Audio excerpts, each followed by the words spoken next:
ഓം നമോ വെങ്കടേശായ. നമസ്കാരം. ആത്മീകം കുടുംബത്തിൻ്റെ പുതിയൊരു പതിവിലേക്ക് എല്ലാവർക്കും സ്വാഗതം. നമ്മൾ കഴിഞ്ഞ വീഡിയോയിലൂടെ സ്കന്ദ പുരാണത്തിൻ്റെ പകുതി കഥ പറഞ്ഞു നിർത്തിയിരുന്നു. ഇത് നമുക്കെല്ലാവർക്കും പെട്ടെന്ന് മനസ്സിലാകുന്ന രീതിയിലുള്ള കഥകളാണ് ഞാൻ ഇവിടെ പറഞ്ഞുകൊണ്ടിരിക്കുന്നത്. മാത്രമല്ല, എനിക്ക് ഇതിൻ്റെ തമിഴ് കഥകളെക്കുറിച്ച് മാത്രമേ കൃത്യമായിട്ട് അറിവുള്ളൂ. ആ കഥകളിൽ നിന്നാണ് ഞാൻ നിങ്ങൾക്ക് മലയാളത്തിലേക്ക് വിവർത്തനം ചെയ്ത് പറഞ്ഞു തരുന്നത്. മലയാള വാക്കുകളും തമിഴ് വാക്കുകളും ചിലതെങ്കിലും മാറിപ്പോകുവാൻ സാധ്യതയുണ്ട്. എന്തെങ്കിലും തെറ്റ് ഞാൻ ഈ വീഡിയോയിൽ പറയുന്നതായി നിങ്ങൾക്ക് അനുഭവപ്പെട്ടിട്ടുണ്ടെങ്കിൽ തീർച്ചയായിട്ടും നിങ്ങൾക്കത് എടുത്തു പറഞ്ഞ് എന്നെ മനസ്സിലാക്കി തരാവുന്നതാണ്. മാത്രമല്ല, ഭഗവാന്റെ അനുഗ്രഹത്തോടുകൂടി ഭഗവാന്റെ ഈ പുരാണ കഥ നിങ്ങളിലേക്ക് എത്തിക്കണമെന്ന് എനിക്ക് അതിയായ ഒരു ആഗ്രഹമുണ്ട്. കൂടാതെ നിങ്ങൾക്കും ഇത് കേൾക്കുവാൻ താല്പര്യമുണ്ട് എന്നുള്ളൊരൊറ്റ കാരണം കൊണ്ട് മാത്രമാണ് ഞാൻ ഈ കഥ നിങ്ങളുടെ മുന്നിലേക്ക് വിവരിച്ചു തരുന്നത്. ഇന്നലെ ഞാൻ ഇട്ട വീഡിയോയ്ക്ക് ഒരുപാട് പേർ നല്ല ഒരു റെസ്പോൺസാണ് തന്നിട്ടുള്ളത്. കൂടാതെ തന്നെ പലർക്കും സംശയമുണ്ട്, ദക്ഷൻ്റെ മകൾ സതീദേവി അല്ലേ, നിങ്ങൾ എന്താണ് ദാക്ഷായണി എന്ന് പറയുന്നത് എന്ന്. സതീദേവിയും ദാക്ഷായണി ദേവിയും ഒന്നു തന്നെയാണ്. ദക്ഷൻ ഒരു തീവ്രമായ ശിവഭക്തനാണ് എന്നും ഞാൻ അവിടെ പറയുന്നുണ്ട്. ചിലർ ചോദിക്കുന്നുണ്ട്, ദക്ഷൻ ഒരു വിഷ്ണു ഭക്തനല്ലേ എന്നുള്ള കാര്യം. ഞാൻ സ്കന്ദപുരാണത്തിലുള്ള കഥകൾ നിങ്ങളോട് അങ്ങനെ തന്നെ പറയുമ്പോൾ, അതുപോലെ തന്നെ നിങ്ങൾക്ക് തിരുവിളയാടൽ എന്നുള്ള ആ ഒരു സിനിമ നിങ്ങൾ കണ്ടിട്ടുണ്ടെങ്കിലും അല്ലെങ്കിൽ തിരുവിളയാടൽ ഭഗവാന്റെ പഠിച്ചിട്ടുണ്ടെങ്കിലും ആ പുരാണ കഥകൾ നിങ്ങൾക്ക് അറിയുമെങ്കിൽ നിങ്ങൾക്ക് അറിയുവാൻ സാധിക്കും ദക്ഷൻ എന്നുള്ളത് ഒരു ശിവഭക്തൻ തന്നെയാണ് എന്നുള്ള കാര്യം. അപ്പോൾ വീണ്ടും പറയാം, ദാക്ഷായിനിയും സതീദേവിയും ഒന്നു തന്നെയാണ്. അപ്പോൾ നിങ്ങൾക്കിതിൽ കൺഫ്യൂഷൻ മാറിക്കാണുമെന്ന് ഞാൻ വിചാരിക്കുന്നു. ഇനി നമുക്ക് ഇന്നലത്തെ തുടർച്ചയായ കഥകളിലേക്ക് കടക്കാം. ശിവഭഗവാന്റെയും പാർവതീദേവിയുടെയും അനുഗ്രഹം കൊണ്ട് 9 ദേവിമാരും ഓരോ കുഞ്ഞുങ്ങളെ പ്രസവിച്ചെടുത്തു. അതിൽ രക്തവല്ലി പ്രസവിച്ചെടുത്ത കുഞ്ഞിൻ്റെ പേരാണ് വീരബാഹു എന്ന് ഞാൻ പറഞ്ഞിരുന്നു. വീരബാഹു വളരെയധികം ബലശാലിയായിരുന്നു. മാത്രമല്ല, മറ്റുള്ള സഹോദരന്മാരെല്ലാവരും തന്നെ ഓരോ കളികളിൽ ഏർപ്പെടുന്ന സമയത്ത് വീരബാഹുവിനെ കണ്ടാൽ പേടിച്ചോടുമെന്നാണ് പറയുന്നത്. കാരണം അത്രയും ബലശാലിയും ബുദ്ധിശാലിയുമായിരുന്നു വീരബാഹു. ഈ കുഞ്ഞുങ്ങൾ കളിച്ചു വളർന്നു വരുന്ന സമയത്ത് ശിവഭഗവാനും പാർവതീദേവിയും ഈ കുഞ്ഞുങ്ങളെല്ലാം വിളിച്ചു വരുത്തി പറഞ്ഞു, ദേവാദിദേവന്മാരെയും ഇന്ദ്രനെയും എൻ്റെ കൈകൾ കൊണ്ട് വരം വാങ്ങി അവരെ ഉപദ്രവിക്കുകയും അവരെ ഒരുപാട് മോശമായ രീതിയിൽ നടത്തിക്കൊണ്ടുവരികയും ചെയ്യുന്ന ഒരു അസുരനും അവൻ്റെ സഹോദരങ്ങളും ഇപ്പോൾ ഇവിടെയുണ്ട്. അവരെ യുദ്ധം ചെയ്ത് തോൽപ്പിക്കുവാനായി നിങ്ങൾക്ക് ഒരു മൂത്തവൻ ജനിച്ചിട്ടുണ്ട്. അവൻ ശരവണപ്പൊയ്കയിൽ വളർന്നു വരികയാണ്. അവനെ നിങ്ങളുടെ തലവനായിട്ട് നിങ്ങൾ കാണുകയും അവന് വേണ്ട കാര്യങ്ങളെല്ലാം ചെയ്തു കൊടുക്കുകയും യുദ്ധത്തിന് അവനോടൊപ്പം നിങ്ങൾ കൂട്ടുനിൽക്കുകയും വേണമെന്ന് ശിവഭഗവാൻ പറയുന്നു. മാത്രമല്ല, നിങ്ങളുടെ മൂത്തവനെ കാണുവാൻ വേണ്ടി നമുക്ക് എല്ലാവർക്കും തന്നെ ഇപ്പോൾ പോകാമെന്നും പറഞ്ഞ് പാർവതീദേവിയും ശിവഭഗവാനും കുട്ടികളെല്ലാവരും ചേർന്ന് കാളവാഹനത്തിൽ നേരെ ഗംഗാനദിക്കരയിലുള്ള ശരവണപ്പൊയ്കയിലേക്ക് പോകുന്നു. അമ്മയായ പാർവതീദേവിയെ സുബ്രഹ്മണ്യ സ്വാമി ചിരിച്ച് കളിച്ച് ശരവണപ്പൊയ്കയിലെല്ലാം ഓടി നടക്കുന്നത് കണ്ടപ്പോൾ ഋഷഭവാഹനം നിന്നതും ആ വാഹനത്തിൽ നിന്ന് ഇറങ്ങി ഓടി തൻ്റെ 6 മക്കളെയും ചേർത്ത് പിടിക്കുന്ന സമയത്ത് 6 മക്കളും ഒരുപോലെ ചേരുകയും ഒരു ശരീരവും 6 മുഖവുമായി മാറുകയും ചെയ്തു. തൻ്റെ അമ്മയായ പാർവതീദേവിയെ കണ്ട സന്തോഷത്തിൽ, അമ്മയുടെ പാൽ നുകരുന്ന സന്തോഷത്തിൽ 2 തുള്ളിപ്പാൽ ശരവണപ്പൊയ്കയിലേക്ക് വീഴുകയും ആ ശരവണപ്പൊയ്കയിൽ ഒരു അതിശയം നടക്കുകയും ചെയ്തു. കാരണം ശരവണപ്പൊയ്കയിൽ നീന്തിക്കളിച്ചിരുന്ന മീനുകളെല്ലാം തന്നെ പല മുനിമാരായി മാറി. കാരണം അവരുടെ ശാപത്താൽ അവർ മീനുകളായി മാറിയിരിക്കുകയായിരുന്നു. പക്ഷേ കന്ദൻ്റെ അനുഗ്രഹത്താൽ അവർക്ക് ശാപവിമോചനം ലഭിച്ചതാൽ അവർ കന്ദനെ അനുഗ്രഹിച്ച് പോവുകയാണ് ചെയ്തത്. പിന്നീട് പാർവതീദേവിയും ശിവഭഗവാനും സുബ്രഹ്മണ്യനെ വളർത്തിയ 6 കാർത്തിക സ്ത്രീകളെയും തങ്ങളുടെ പക്കലിലേക്ക് വിളിച്ചു വരുത്തി പറഞ്ഞു, ഞങ്ങളുടെ പുത്രനെ കൈലാസത്തിലേക്ക് കൊണ്ടുപോവുകയാണ്. ഇനി ഞാൻ വളർത്തിക്കോളാം എന്ന് പാർവതീദേവി പറയുമ്പോൾ കാർത്തിക സ്ത്രീകൾ 6 പേരും കണ്ണീരോടുകൂടി സുബ്രഹ്മണ്യനെ തന്നെ നോക്കി നിൽക്കുകയാണ് ചെയ്തത്. കാരണം ഇത്രയും ദിവസം സ്നേഹത്തോടുകൂടി പാലൂട്ടി ചീരാട്ടി വളർത്ത തൻ്റെ പുത്രനെ ഞങ്ങൾ എങ്ങനെ വിട്ടുതരുമെന്നുള്ള ആ ഒരു മനോവിഷമത്തിൽ തന്നെയാണ് കാർത്തിക സ്ത്രീകൾ 6 പേരും ശിവപാർവതിമാരെ നോക്കി നിന്നത്. ഇത് മനസ്സിലാക്കിയ ശിവഭഗവാൻ പറയുന്നുണ്ട്, നിങ്ങൾ വിഷമിക്കേണ്ട, നിങ്ങളുടെ സ്നേഹം ഞാൻ മനസ്സിലാക്കുന്നു. കാർത്തിക സ്ത്രീകളായ നിങ്ങൾ മുരുക ഭഗവാനെ വളർത്തിയതിനാൽ അവന് ഇനി മുതൽ കാർത്തികേയൻ എന്നുള്ള ഒരു പേരും ഉണ്ടാകും. മാത്രമല്ല, നിങ്ങൾ 6 പേരും ഒന്നായി ഒരു നക്ഷത്രമായി ഈ വാനിൽ നിലനിൽക്കും. കൂടാതെ തന്നെ ആരൊരാൾ കാർത്തിക നക്ഷത്ര ദിവസത്തിൽ മുരുക ഭഗവാനെ വഴിപാട് ചെയ്ത് പ്രാർത്ഥിക്കുന്നുവോ അവർക്ക് വേണ്ടുന്നതെല്ലാം വേണ്ടതുപോലെ ഞാൻ കൊടുത്തനുഗ്രഹിക്കുമെന്ന് ശിവഭഗവാനും പാർവതി ദേവിയും പറയുകയുണ്ടായി. ഇങ്ങനെ അനുഗ്രഹം ചെയ്തതിനു ശേഷം ശിവഭഗവാനും പാർവതി ദേവിയും തൻ്റെ പൊന്നോമന പുത്രനെ എടുത്ത് കൈലാസത്തിലേക്ക് കൊണ്ടുപോയി. അവിടെ പാർവതി ദേവി വളരെയധികം ലാളിച്ചു തന്നെയാണ് മുരുക ഭഗവാനെ വളർത്തിയത്. മുരുക ഭഗവാനാകട്ടെ വളരെയധികം കുസൃതികളോടുകൂടി കൈലാസമല മുഴുവൻ ഓടി നടന്നു. ഒരു കുഞ്ഞ് ചിലങ്കയും ചതങ്കയും അണിഞ്ഞ് ഓടി നടക്കുമ്പോൾ തന്നെ ശബ്ദം നമുക്ക് എത്രമാത്രം കേൾക്കുവാൻ സാധിക്കും. അതേ സമയത്ത് 6 തലകളിലുമുള്ള കിരീടങ്ങളിലെ മുത്തുക്കളുടെ ശബ്ദം ആ കൈലാസം മുഴുവൻ കേൾക്കുവാൻ സാധിച്ചു എന്നാണ് പറയുന്നത്. തൻ്റെ പിതാവിൻ്റെ കാവൽക്കാരനായി നന്ദി ഭഗവാന്റെ മേൽ വീണു കളിക്കുകയും മാത്രമല്ല ഭൂലോകത്തിലേക്ക് വന്ന് കടലിൽ വന്ന് തിമിംഗലങ്ങളോട് കളിക്കുകയും കൂടാതെ 7 കടലിനെയും ചേർത്ത് ഒരു കടലാക്കി മാറ്റുകയും മാത്രമല്ല ആട്, മാട്, സിംഹം മുതലായവയുടെ മേൽ ഇരുന്ന് ലോകം മുഴുവൻ ചുറ്റി വരികയും ചെയ്യും. ഇതുമാത്രമാണോ, ഇന്ദ്രന്റെ വില്ലായ ഇന്ദ്രധനുസ് എടുത്തിട്ട് വന്ന് അതിലിരുന്നു കൊണ്ട് കളിക്കുകയും ചെയ്തു. ഇങ്ങനെയെല്ലാം ഒരുപാട് കുസൃതികൾ ചെയ്യുമ്പോൾ ഇതെല്ലാം കണ്ടുകൊണ്ട് നിൽക്കുന്ന ദേവാദിദേവന്മാർക്ക് കുറച്ച് അസൂയ കലർന്ന ഒരു ഭാവം ഉണ്ടായിരുന്നു. കാരണം ഇത്രയും കുസൃതികൾ കാണിച്ചിട്ട് ധീരശൂരനായി വളർന്നു വരുന്ന മുരുക ഭഗവാനെ കാണുമ്പോൾ ആർക്കായാലും കുറച്ചെങ്കിലും അസൂയയും കുശുമ്പും ഉണ്ടാകുന്നത് സ്വാഭാവികം മാത്രം. ഈ ഒരു സമയത്ത് യമഭഗവാൻ, വരുണൻ, സൂര്യൻ, അഗ്നി, കുബേര ഭഗവാൻ, വായു തുടങ്ങിയവരെല്ലാവരും ഇന്ദ്രൻ്റെ കൊട്ടാരത്തിലേക്ക് ചെന്ന് മുരുക ഭഗവാനെക്കുറിച്ച് വളരെയധികം പരാതികളും പരിഭവങ്ങളും പറയുവാൻ തുടങ്ങി. നമ്മളെല്ലാവരെയും കാത്തുരക്ഷിക്കുവാൻ വന്നു എന്ന് ശിവഭഗവാൻ പറഞ്ഞിട്ടുണ്ടെങ്കിൽ പോലും ഒരിക്കൽ പോലും എങ്ങനെയാണ് യുദ്ധം ചെയ്യേണ്ടത് എന്നുള്ള പരിശീലനം എടുക്കാതെ എപ്പോഴും കുസൃതികളും കളിയുമായി നടക്കുന്ന ഇവരാണോ നമ്മളെ രക്ഷിക്കുവാൻ പോകുന്നത് എന്ന് എല്ലാവരും ചേർന്ന് ഒരുമിച്ച് ഇന്ദ്രനോട് പരാതി പറയുകയാണ് ചെയ്തത്. ഇവരെല്ലാവരും ചേർന്ന് ഇന്ദ്രനോട് ഇങ്ങനെ ഓരോ പരാതികൾ പറഞ്ഞുകൊണ്ടിരിക്കുന്ന സമയത്ത് തൻ്റെ ഉള്ളിൽ ഉള്ള ആ ഒരു അഹങ്കാരം എന്നുള്ളത് ഇന്ദ്രനിൽ പുറത്തു വരുവാൻ തുടങ്ങി. കാരണം എല്ലാവർക്കും സ്വാഭാവികമായിട്ടും നമ്മൾ നിസ്സാരമായിട്ട് കരുതിയ കാര്യങ്ങൾ മറ്റുള്ളവർ വന്ന് നമ്മളോട് പറയുമ്പോൾ നമുക്കതൊരു കാര്യം വലുതാണ് എന്ന് തോന്നും. അതുപോലെ തന്നെയാണ് ഇന്ദ്രനും ഈ ഒരു സമയത്ത് തോന്നിയിരിക്കുന്നത്. എല്ലാവരും വന്ന് പറയുന്നു, എൻ്റെ ആയുധങ്ങളെല്ലാം എടുത്ത് കളിച്ചു കൊണ്ടിരിക്കുകയാണ്.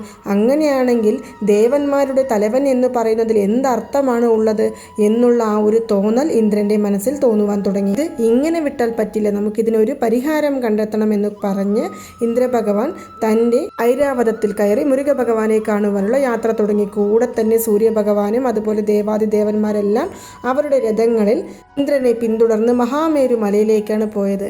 അവിടെ ചെന്ന് നോക്കുന്ന സമയത്ത് നമ്മുടെ മുരുക ഭഗവാൻ മഹാമേരു മലയുടെ മുകളിൽ നിന്ന് അതിലെ ഓരോ ശിഖകളെയും, അതായത് മലയുടെ ഓരോ ഭാഗത്തെയും വളരെ ലാഘവത്തോടുകൂടി നുള്ളി പെറുക്കി അങ്ങോട്ടും ഇങ്ങോട്ടും എറിഞ്ഞു കളിക്കുകയാണ് ചെയ്തത്.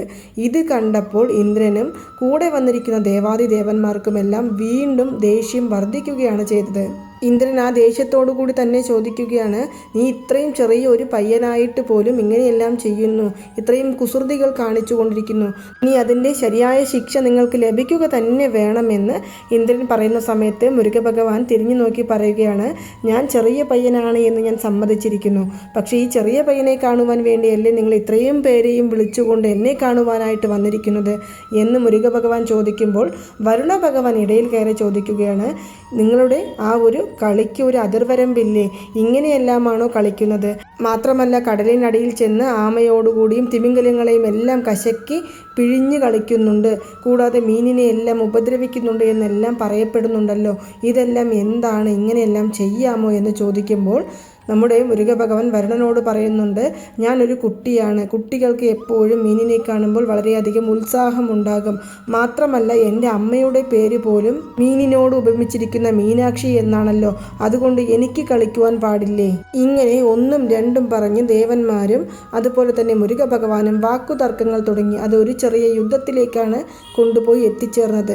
ദേവന്മാർ അവരുടെ കയ്യിലുള്ള ആയുധമെല്ലാം മുരുക ഭഗവാന്റെ നേരെ തൊടുത്തു വിടുന്ന സമയത്ത് മുരുക ഭഗവാൻ അതെല്ലാം പൂമാലയാക്കി തൻ്റെ കഴുത്തിലണിഞ്ഞു. മാത്രമല്ല ഇന്ദ്രൻ്റെ ആനയെ അലറിക്കുതിച്ച് അവിടെ നിന്ന് ഓട്ടിപ്പായിച്ചു. താഴെ വീണ് ഉരുണ്ടു കിടക്കുന്ന ഇന്ദ്രഭഗവാനെ കണ്ട് നമ്മുടെ മുരുക ഭഗവാൻ കൈകൊട്ടി ചിരിക്കുകയാണ് ചെയ്തത്. ഇത് കണ്ടപ്പോൾ ഇന്ദ്രഭഗവാൻ വീണ്ടും വീണ്ടും ദേഷ്യം വർദ്ധിക്കുകയും തൻ്റെ വജ്രായുധത്തെ വടിവേലൻ്റെ മുകളിലേക്ക് എറിയുകയും ചെയ്തു. വടിവേലൻ അതിനെ രണ്ടായി മുറിച്ച് ഇന്ദ്രഭഗവാന്റെ കൈകളിൽ തന്നെ കൊടുത്തു. ഇനി വേറെ നിവർത്തിയില്ല, ജീവനം കൊണ്ട് രക്ഷപ്പെടുക തന്നെ വേണമെന്ന് കരുതി അവരെല്ലാവരും തന്നെ അവിടെ നിന്ന് എഴുന്നേറ്റ് ഓടിപ്പോകുവാനായിട്ട് തുടങ്ങി. അവരെല്ലാവരും അവിടെ നിന്ന് ഓടി രക്ഷപ്പെട്ട സ്ഥലം എന്ന് പറയുന്നത് ദേവഗുരുവായ ബൃഹസ്പതിയുടെ അടുത്തേക്കാണ്. നടന്ന സംഭവങ്ങളെല്ലാം മനസ്സിലാക്കിയ ബൃഹസ്പതി പറഞ്ഞു, ശിവപുത്രനോട് കളിക്കുമ്പോൾ കുറച്ച് സൂക്ഷിച്ച് കളിക്കേണ്ടത് നിങ്ങൾ ചെയ്ത തെറ്റല്ലേ? നിങ്ങൾ എല്ലാ കാര്യങ്ങളും അറിയുന്ന പക്വതയോടുകൂടി നടക്കേണ്ട ആളുകളല്ലേ? നിങ്ങൾ ഒരു ചെറിയ കുഞ്ഞിനോട് പോയി ഈ യുദ്ധം ചെയ്തത് ശരിയാണോ എന്നുള്ള ചോദ്യങ്ങൾ ദേവന്മാരോട് ദേവഗുരുവായ ബൃഹസ്പതി ചോദിക്കുകയുണ്ടായി. നിങ്ങളെ വിശ്വസിച്ച് കാര്യമില്ല, നിങ്ങൾക്ക് വേണ്ടി ഞാൻ പോയി അവരോട് മാപ്പ് ചോദിച്ചു വരാമെന്ന് പറഞ്ഞ് ബൃഹസ്പതി അവിടെ നിന്ന് നേരെ ബാലമുരുകനെ കാണുവാനായിട്ട് പോയി.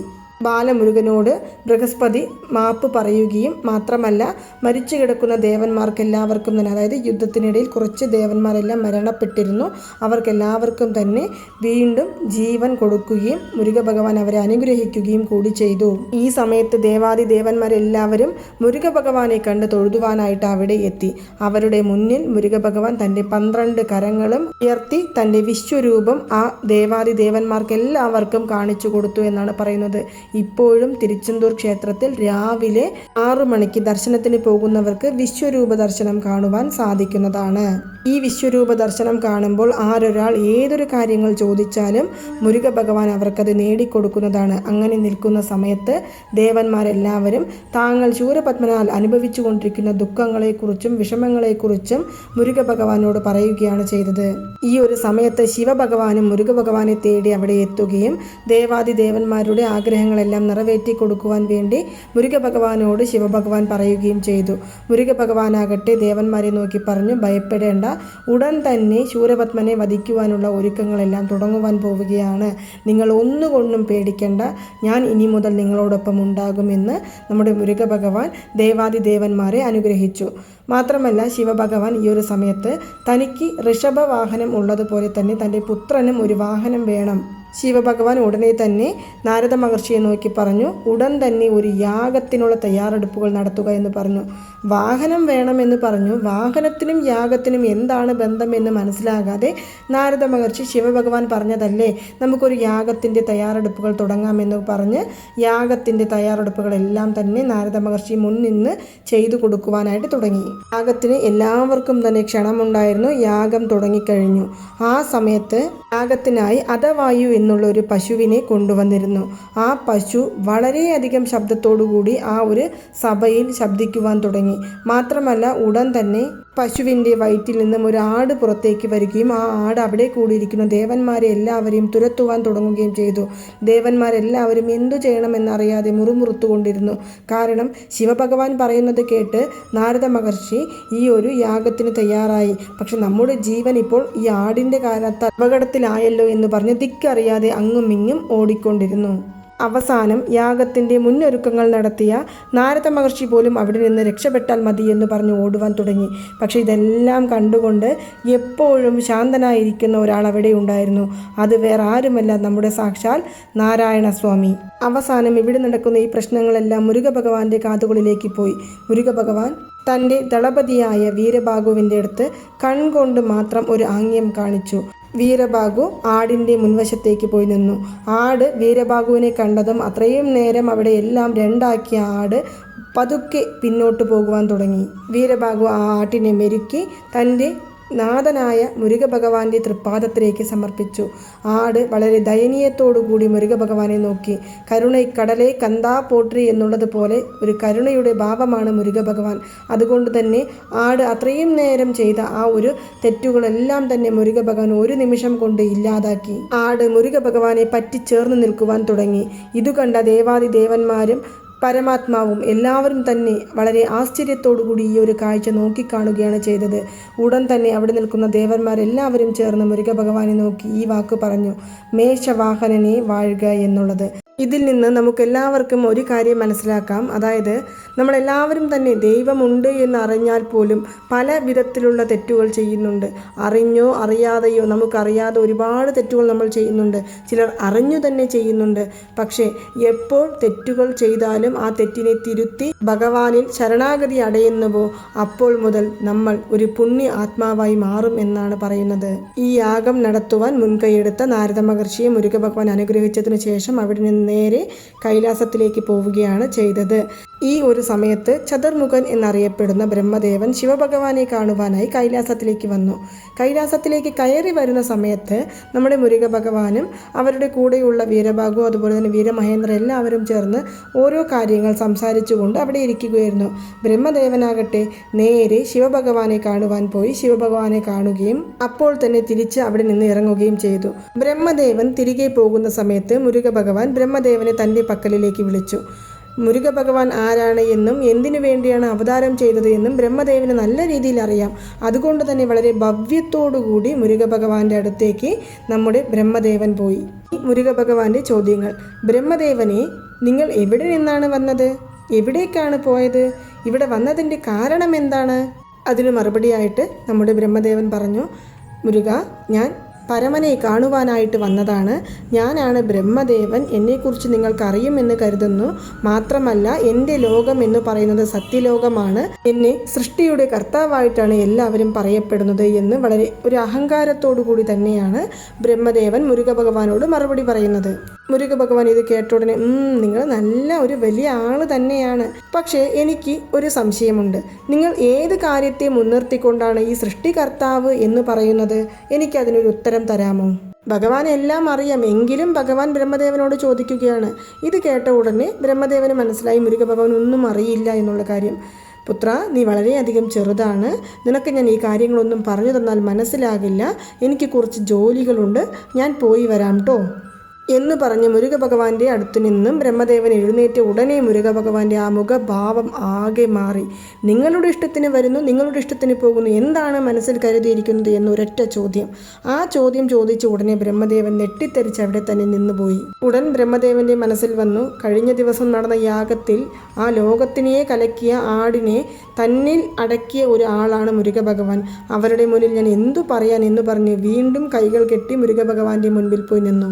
അതിനുശേഷം വളരെ പതുക്കെ പറഞ്ഞു, മുരുകപ്പെരുമാനെ, എന്നെയാളും ശിവമൈന്ദനെ, ശിവഭഗവാന്റെ പുത്രനെ, ഈ സൃഷ്ടി എന്ന് പറയുന്നത് ഓം എന്നുള്ള പ്രണവത്തിൻ്റെ അടിപ്പടയിലുള്ള ഒന്നാണ് എന്നുള്ള ആ ഒരു ഉത്തരം ബ്രഹ്മദേവൻ നമ്മുടെ മുരുക ഭഗവാനോട് പറയുന്നു. നമ്മുടെ ഭഗവാൻ ഇത് കേൾക്കുവാൻ കാത്തിരിക്കുകയായിരുന്നു.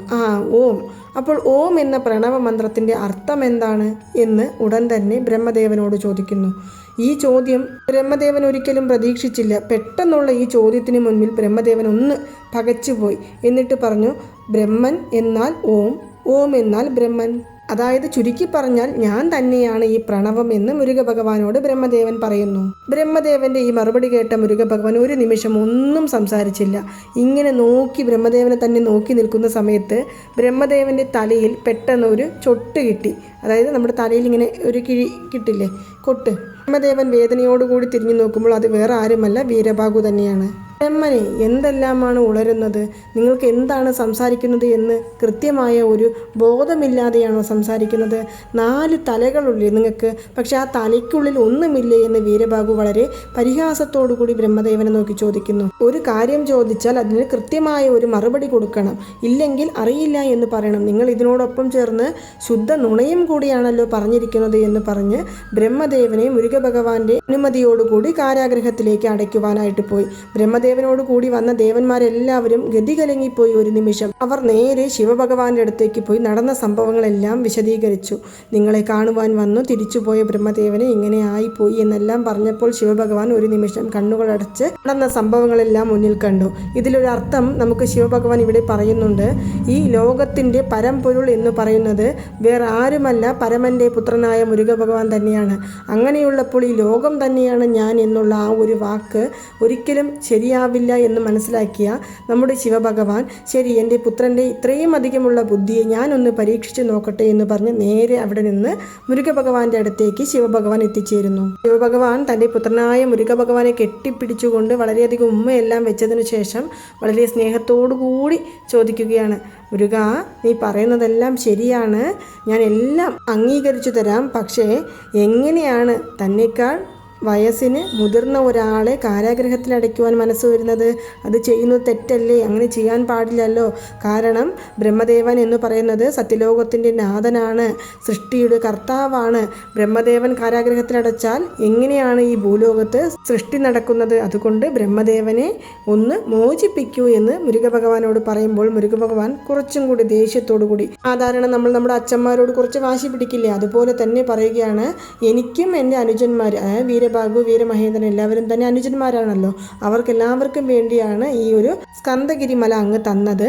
പക്ഷേ ശിവഭഗവാനെ കാണുവാൻ വരുന്ന എല്ലാവരും എന്നെയും കാണണ്ടേ? അതുമാത്രം എന്താണ് സമ്മതിക്കാത്തത്? നിങ്ങൾക്കൊരു ന്യായം എനിക്കൊരു ന്യായം എങ്ങനെയാണ്? അത് പോട്ടെ എന്ന് വെക്കാം. പക്ഷേ സൃഷ്ടികർത്താവ് എന്നറിയപ്പെടുന്ന ബ്രഹ്മദേവന് തൻ്റെ ചെയ്യുന്ന തൊഴിലിൻ്റെ ആ ഒരു പൂർണ്ണമായ ഒരു അർത്ഥം എന്താണ് എന്ന് അറിഞ്ഞിരിക്കേണ്ടതല്ലേ? പക്ഷെ അതിൻ്റെ അർത്ഥം പോലും ബ്രഹ്മദേവൻ അറിയുന്നില്ലല്ലോ. ഇത് ശരിയാണോ? തൻ്റെ തൊഴിലിൻ്റെ ധാർമ്മികത്വത്തെ അറിയാത്ത ഒരാൾ എങ്ങനെയാണ് ആ തൊഴിൽ ശരിയായ രീതിയിൽ ചെയ്യുന്നത്?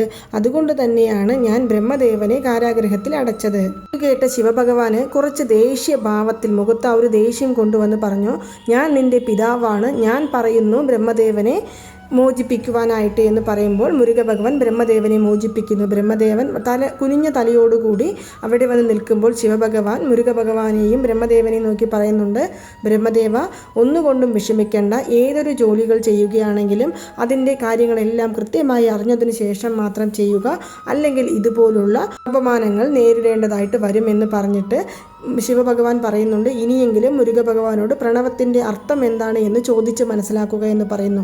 ഇത് കേട്ടപ്പോൾ ബ്രഹ്മദേവന് ഓക്കെ, ശരി, നമ്മളെല്ലാവരും ചോദിച്ച് മനസ്സിലാക്കാമെന്ന് കരുതി കൂടെയുള്ള ദേവാദി ദേവന്മാരെ എല്ലാവരെയും വിളിക്കുന്നു. പക്ഷേ മുരുകഭഗവാൻ പറയുന്നുണ്ട്, നമ്മൾ ഏതൊരു കാര്യങ്ങൾ പറയുകയാണെങ്കിലും അതിന് അവകാശപ്പെട്ട ആളുകളോട് മാത്രമേ പറയാവൂ. അങ്ങനെ ഉള്ള ഒരു പാഠം എൻ്റെ പിതാവായ താങ്കൾ എനിക്ക് പറഞ്ഞു തന്നിട്ടുണ്ട്. ഒരു മന്ത്രം എല്ലാവർക്കും നമ്മൾ പറഞ്ഞു കൊടുക്കാൻ സാധിക്കില്ല. അതിന് അവർ യോഗ്യരാണോ എന്നുകൂടി നമ്മൾ നോക്കേണ്ടതായിട്ടുണ്ട്. മാത്രമല്ല ഓം എന്നുള്ളതൊരു സാധാരണമായ മന്ത്രമല്ല, ലോകം തുടങ്ങുന്നതിന് മുന്നേ രൂപാന്തരപ്പെട്ട ഒരു മന്ത്രം കൂടിയാണ്. അത് വളരെ രഹസ്യമായ ഒരു മന്ത്രമാണ്. അത് അച്ഛൻ അറിയില്ലേ എന്ന് ചോദിക്കുമ്പോൾ ശിവഭഗവാൻ എല്ലാം അറിയും, പക്ഷേ ഒന്നും അറിയാത്ത ഭാവത്തിൽ, അയ്യോ പുത്ര, എനിക്കും ഈ മന്ത്രത്തിൻ്റെ പൊരുൾ അറിയില്ലല്ലോ. ഇവർക്ക് ആർക്കും നിങ്ങൾ പറഞ്ഞു കൊടുത്തില്ലെങ്കിലും സാരമില്ല, എനിക്കൊന്ന് പറഞ്ഞു തരാമോ എന്ന് ശിവഭഗവാൻ തൻ്റെ പുത്രനോട് സ്നേഹത്തോടു കൂടി വളരെ വാത്സല്യത്തോടു കൂടി ചോദിക്കുകയാണ്. ഇവിടെ ഈ അണ്ടചരാചരങ്ങളെയും കാത്തുരക്ഷിക്കുന്ന ശിവഭഗവാന് അറിയാത്ത പ്രണവ മന്ത്രമാണോ? അല്ല.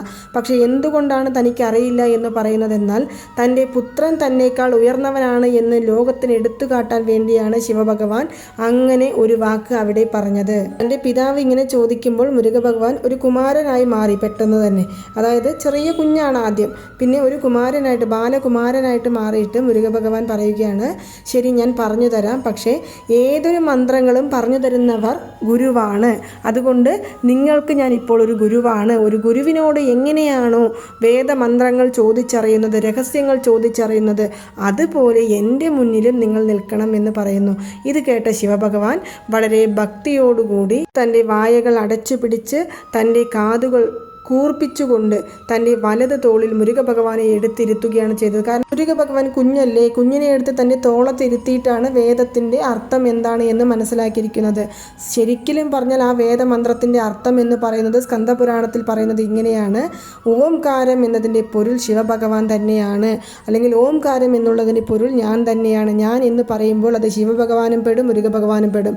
ശിവഭഗവാന്റെ ആത്മാവിൽ നിന്നുമാണ് മുരുകഭഗവാൻ രൂപാന്തരപ്പെട്ടത്, അല്ലേ? നെറ്റിക്കണ്ണിൽ നിന്നുമാണ് മുരുകഭഗവാൻ അവതാരമെടുത്തത്. അപ്പോൾ ശിവഭഗവാൻ തന്നെയാണ് എന്ന് പറയുമ്പോൾ അതിൽ മുരുകഭഗവാനും ഉൾപ്പെട്ടിരിക്കുന്നു. അപ്പോൾ അച്ഛനും മകനും തന്നെയാണ് ഓംകാരം എന്ന പൊരുളിൻ്റെ അർത്ഥം എന്ന് ഇവിടെ മുരുകഭഗവാൻ നമ്മുടെ ശിവഭഗവാന്റെ കാതിൽ ഓതിക്കൊടുക്കുന്നു. അതുകൊണ്ട് തന്നെയാണ് മുരുകഭഗവാനെ തകപ്പൻ സ്വാമി എന്ന് വിളിക്കുന്നത്. അതായത് അച്ഛനെ പാഠം പറഞ്ഞുകൊടുത്ത പുത്രൻ എന്നാണ് തകപ്പൻ സ്വാമി എന്നുള്ളത് കൊണ്ട് അർത്ഥമാക്കുന്നത്. അപ്പോൾ ഇവിടെ നടക്കുന്ന ഈ കൈലാസത്തിൽ നടക്കുന്ന എല്ലാ കാര്യങ്ങളും വൈകുണ്ഠത്തിലിരുന്നു കൊണ്ട് നമ്മുടെ സാക്ഷാൽ പരമാത്മാവ് അറിഞ്ഞുകൊണ്ടിരിക്കുകയാണ്. പരന്താമന് മുരുകഭഗവാന് എന്തെങ്കിലും ഒരു സമ്മാനം കൊടുക്കണമെന്ന് അതിയായ ഒരു ആഗ്രഹമുണ്ടായി. എന്താണ് സമ്മാനം കൊടുക്കേണ്ടത് എന്ന് ആലോചിച്ചു കൊണ്ടിരിക്കുന്ന സമയത്ത് പെട്ടെന്ന് തന്നെ തൻ്റെ ഇരു കണ്ണുകളും പാൽക്കടലിൽ കിടന്നുകൊണ്ട് തന്നെ തുറന്നു നോക്കി. ആ സമയത്ത് ഭഗവാന്റെ തിരുമുന്നിൽ 2 സുന്ദര സ്ത്രീകൾ വന്നു നിന്നു. വന്നതും അവർ നമ്മുടെ നാരായണ സ്വാമിയെ നോക്കി പിതാവേ നമസ്കാരം എന്ന് പറഞ്ഞു. അതിലാദ്യം വന്ന ദേവി അമുദവല്ലിയായിരുന്നു. അടുത്തതാകട്ടെ സൗന്ദര്യവല്ലി. ഇങ്ങനെ 2 സുന്ദര സ്ത്രീകളാണ് ഭഗവാന്റെ കണ്ണിൽ നിന്നും വന്നത്. മഹാവിഷ്ണു അവരെ അടുത്ത് വിളിച്ച് പറഞ്ഞു, നിങ്ങൾ 2 പേരും എൻ്റെ മരുമകനായ മുരുകഭഗവാന് വേണ്ടി ജനനം കൊണ്ടവരാണ്. അവനോടുള്ള പുകഴ് എന്ന് പറയുന്നത് ഈ ലോകത്തൊരിക്കലും പറഞ്ഞവസാനിപ്പിക്കാൻ പറ്റാത്ത ഒന്നാണ്. അതുകൊണ്ട് തന്നെ നിങ്ങൾ 2 പേരും മുരുകഭഗവാനെ വിവാഹം കഴിക്കണമെന്ന് തിരുമാൽ അവരോട് പറയുന്നു.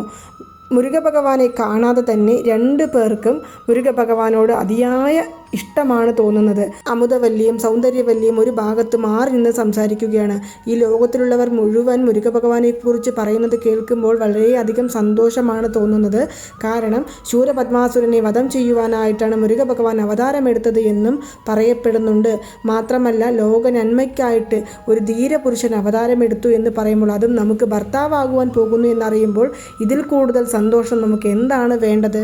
അമുദവല്ലിയെ ഞാൻ മുരുകഭഗവാനെ വിവാഹം ചെയ്യുകയാണ് എന്നുണ്ടെങ്കിൽ മുരുകഭഗവാന്റെ പുകഴ് ഈ ലോകത്തിൽ നിന്നും ഒരിക്കലും അവസാനിക്കില്ല.